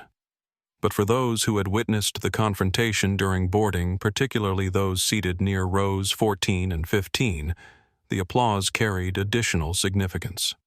It was an acknowledgement not just of Elijah's piloting, but of his dignity, his refusal to be diminished by prejudice, his commitment to professionalism despite provocation, his quiet demonstration that competence speaks louder than contempt. In the cockpit, Elijah acknowledged the applause with a small nod, though no one could see the gesture. The validation of passengers wasn't what drove him. His satisfaction came from the successful execution of his responsibilities, from meeting and exceeding the standards of his profession. But there was something profoundly human in that moment of connection, of shared recognition that they had together navigated both literal and figurative turbulence. As the aircraft taxied toward the gate, 177 souls prepared to continue their individual journeys beyond the confines of Flight 627. But at least one passenger, an investment banker with an $850 million merger meeting in the morning, would be disembarking with much more than he had brought on board, a profound lesson in humility, and with it the first tentative steps toward a different understanding of himself and others. The Sky Club Lounge at Chicago O'Hare International Airport offered a sanctuary from the chaos of one of the world's busiest terminals. Behind its frosted glass doors, business travelers found comfortable seating, complimentary refreshments, reliable Wi-Fi, and the hushed atmosphere of privilege that came with frequent flyer status or premium credit cards. Elijah Reynolds sat in a quiet corner reviewing flight plans for his return journey to San Francisco while enjoying a cup of black coffee. As a transcontinental airways captain, he had access to the airline's private crew lounges, but occasionally he preferred the Sky Club. Its location was more convenient for his connection, and sometimes he appreciated the anonymity of being among passengers rather than colleagues. The recognition from the viral video had faded considerably over the past 6 months. Occasionally, someone would glance at him twice in an airport or approach him hesitantly to express appreciation. But these instances had become increasingly rare. The world had moved on to new stories, new viral moments, new symbols for its ongoing conversations about race power and justice. For Elijah, this return to relative anonymity had been welcome. He had never sought the spotlight, had never defined himself by that single interaction or its aftermath. His identity remained anchored in his profession, his family, his community, not in a moment of conflict that had, through the strange alchemy of social media, transformed him briefly into a cultural touchstone. He was so absorbed in his flight preparations that he didn't immediately register the figure that had paused at the entrance to his secluded corner of the lounge. When he finally looked up, The recognition was instant and mutual. Richard Thornton stood there, briefcase in hand, not the oversized leather status symbol from their previous encounter, but a more modest canvas and leather messenger bag. His appearance had changed subtly but significantly, the tailored suit replaced by slacks and a button-down shirt without tie, the meticulously styled silver hair now slightly longer and less rigidly controlled. Most notably, the aura of aggressive entitlement that had once surrounded him like an invisible force field had dissipated, replaced by something more tentative, more human. For a moment, neither man spoke. The statistical improbability of this encounter, two individuals who had shared one significant interaction months earlier, now crossing paths in an airport serving over 70 million passengers annually, seemed to require acknowledgement before any words could be exchanged. It was Richard who finally broke the silence, his voice quiet but clear. "Captain Reynolds." Elijah nodded, his expression neutral but not cold. "Mr. Thornton." An awkward pause followed, both men aware of the weight of their shared history but uncertain how to navigate this unexpected reunion. "I don't want to disturb you," Richard said finally, gesturing to the flight plans spread before Elijah. I saw you and felt I should at least acknowledge." He trailed off, the usually articulate executive struggling to find appropriate words. Elijah closed the folder containing his flight documents and gestured to the empty seat across from him. "It's fine. Please sit if you'd like." Richard hesitated, then took the offered seat, placing his messenger bag carefully beside him. Up close, Elijah could see additional changes in the fine lines around his eyes that hadn't been there before, a certain weariness in his posture that spoke of difficult months. "Thank you for responding to my email," Richard said after settling himself. "You had no obligation to do so." Elijah nodded acknowledgement. "It seemed like a genuine message. Those deserve responses." "It was genuine," Richard confirmed, though no amount of words can really address what happened. Another silence fell between them, but this one felt slightly less strained, a mutual recognition that neither was interested in performative interaction, in saying what might be expected rather than what was true. "Are you still flying regularly?" Richard asked, gesturing to Elijah's uniform and the flight documents. "Yes. San Francisco-based, primarily transcontinental routes. I'm in transition," Richard replied, a hint of a rueful smile touching his lips. "After Harwood Holdings, I took some time to reassess. I've been doing consulting work while I figure out what comes next." Elijah nodded, neither sympathetic nor satisfied, simply acknowledging the information. He had no desire to see Richard suffer, but neither did he feel responsible for easing any discomfort the man might feel about the consequences of his own actions. "Chicago's home now?" Elijah asked, maintaining the neutral ground of casual conversation. "For the moment. I'm working with a small investment firm here. Nothing like the scale of my previous position, but it's challenging in different ways." "And you still in the Bay Area?" "Yes. Oakland, actually." Richard's expression shifted slightly at this, a flicker of recognition, perhaps recollection of the email he had sent mentioning his volunteer work there. But he didn't reference it directly, instead asking, "How has Transcontinental been since—" "Everything. Supportive," Elijah replied. "They've implemented some new training programs, revised policies. Good changes overall." Richard nodded, his expression thoughtful. "That's something, at least.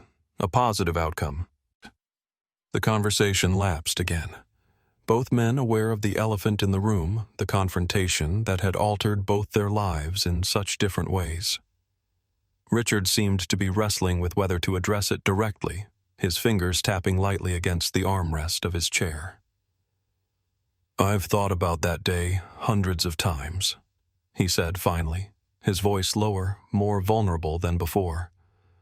"Replayed it, analyzed it, tried to understand what was really happening inside me when I spoke to you that way." He met Elijah's eyes directly. I'm sorry.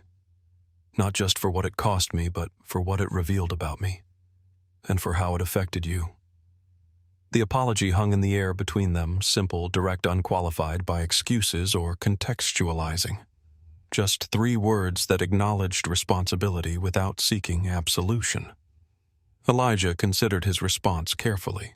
He had no obligation to offer forgiveness or comfort, no responsibility to ease Richard's conscience or validate his journey of self-reflection.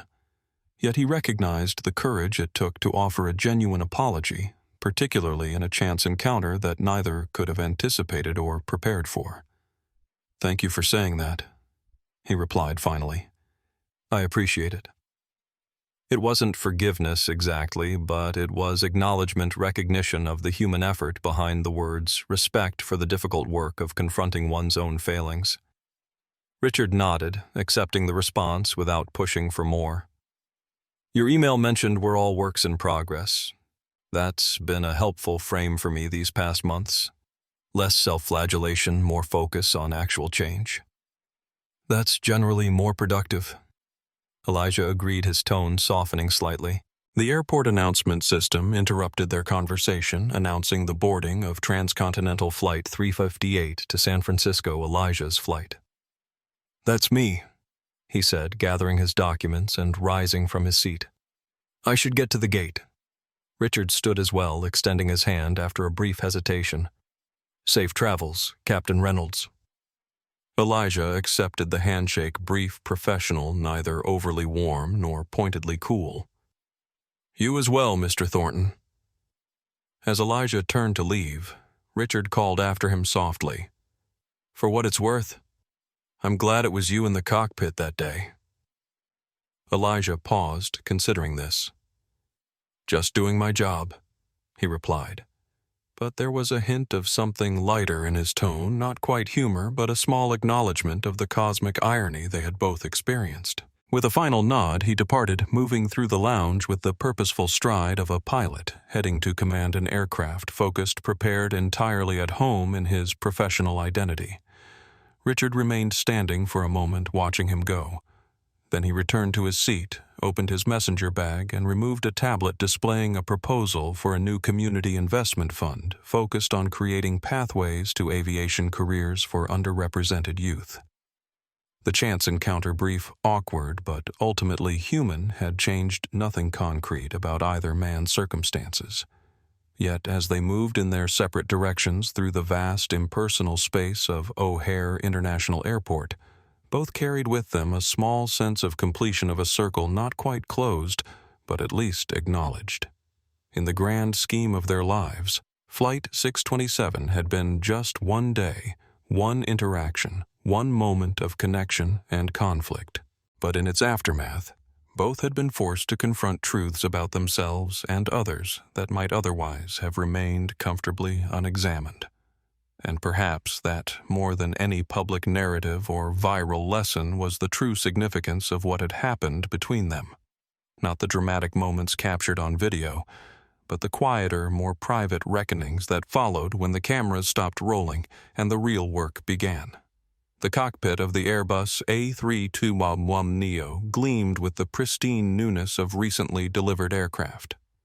Elijah Reynolds moved through the pre-flight checklist with practiced efficiency, his fingers dancing across switches and displays with the intuitive familiarity of a concert pianist at a beloved instrument. After 2 decades in aviation, the procedures were embedded in his muscle memory, but he performed them with the same careful attention he had given his first solo flight as a student pilot. Transcontinental Airways Flight 1227 from San Francisco to New York would be his final leg before 3 weeks of well-earned vacation.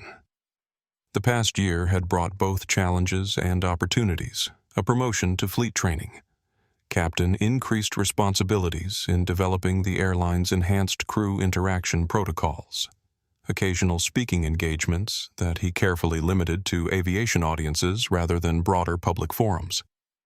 The viral video from Flight 627 had largely receded from public consciousness, though it still appeared occasionally in discussions about customer service, workplace dignity, or the power of social media to transform private moments into public narratives. Elijah himself had referenced it only when necessary, preferring to focus on the professional lessons rather than the personal drama. Outside the cockpit windows, ground crew prepared the aircraft for departure. Fueling was complete, baggage was being loaded, and the first passengers would soon begin boarding. It was the choreographed routine of commercial aviation, complex, precise, designed to transform the miracle of human flight into a predictable service performed thousands of times daily across the globe. The cockpit door opened, and First Officer Jasmine Taylor entered, the same young pilot who had thanked Elijah after the policy announcement 6 months earlier, now having completed her training and type certification on the A321. "Good morning, Captain," she said with professional respect, tinged with genuine admiration. "Good morning, First Officer Taylor," Elijah replied warmly. "Ready for the New York run?" "Absolutely," she confirmed, settling into the right-hand seat and beginning her portion of the pre-flight procedures. As they worked together in the efficient rhythm of a well-trained flight crew, Elijah reflected on the journey that had brought both of them to this cockpit. His own path had been marked by obstacles overcome through persistence and excellence. Hers would have its own challenges, but perhaps a few less barricades thanks to those who had gone before. Progress wasn't linear or guaranteed. Elijah had experienced enough to know that change came unevenly, often with resistance, sometimes with painful setbacks.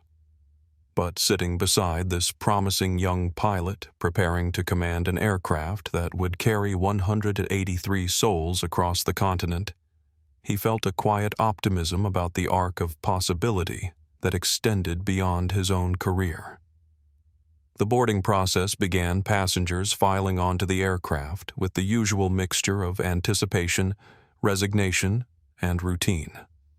Among them were business travelers focused on upcoming meetings, families embarking on vacations, individuals journeying for reasons both joyful and sorrowful, the full tapestry of human experience contained within the aluminum tube that Elijah would soon guide through the sky. Flight attendants moved through their preparations with professional efficiency, securing the cabin, assisting passengers, creating the environment of safety and service that was the hallmark of commercial aviation. Sofia Gonzalez, now a senior cabin crew manager, supervised the process with the calm authority she had demonstrated during the turbulence of Flight 627.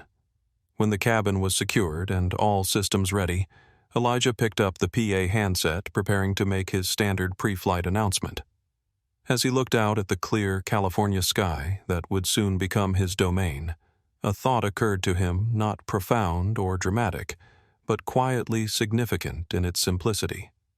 The confrontation with Richard Thornton had been in many ways a microcosm of his entire career, a moment where prejudice and assumption had collided with competence and dignity. But what had made the incident remarkable wasn't the conflict itself, which was sadly unremarkable in his experience. What had distinguished it was the clarity of its resolution, the undeniable evidence that excellence speaks louder than ignorance, that character reveals itself most truly not in moments of ease, but in times of challenge. "Ladies and gentlemen, this is Captain Elijah Reynolds." He began, his voice carrying the same steady confidence it always had. "On behalf of First Officer Taylor and our entire crew, welcome aboard Transcontinental Airways Flight 12027 to New York." As he continued with the standard information about flight time, weather conditions, and safety procedures, Elijah felt the familiar sense of purpose that had guided his career through decades of both smooth skies and turbulence.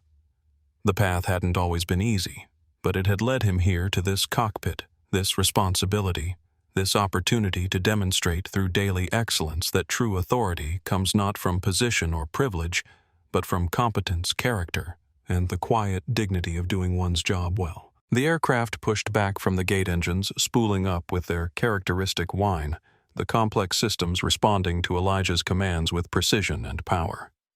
Soon they would be airborne, climbing above the constraints of Earth, navigating the vast freedom of the sky. In that element where physics ruled and skill determined outcomes, Elijah Reynolds was entirely at home. and as he guided the massive aircraft toward the runway preparing for the ascent that would begin their journey east, he carried with him the understanding that had defined his career long before a viral moment had briefly made him famous. Character isn't revealed in comfort, but in turbulence. Excellence isn't proven in theory, but in practice. And true dignity isn't granted by others, but maintained from within a steady course through whatever storms might come. If you've been moved by this story, please take a moment to like, subscribe, and share with others who might benefit from its message. The journey of recognizing our biases and growing beyond them is one we all share regardless of our background or position. Remember that the most powerful lessons often come from unexpected places and unplanned moments of truth.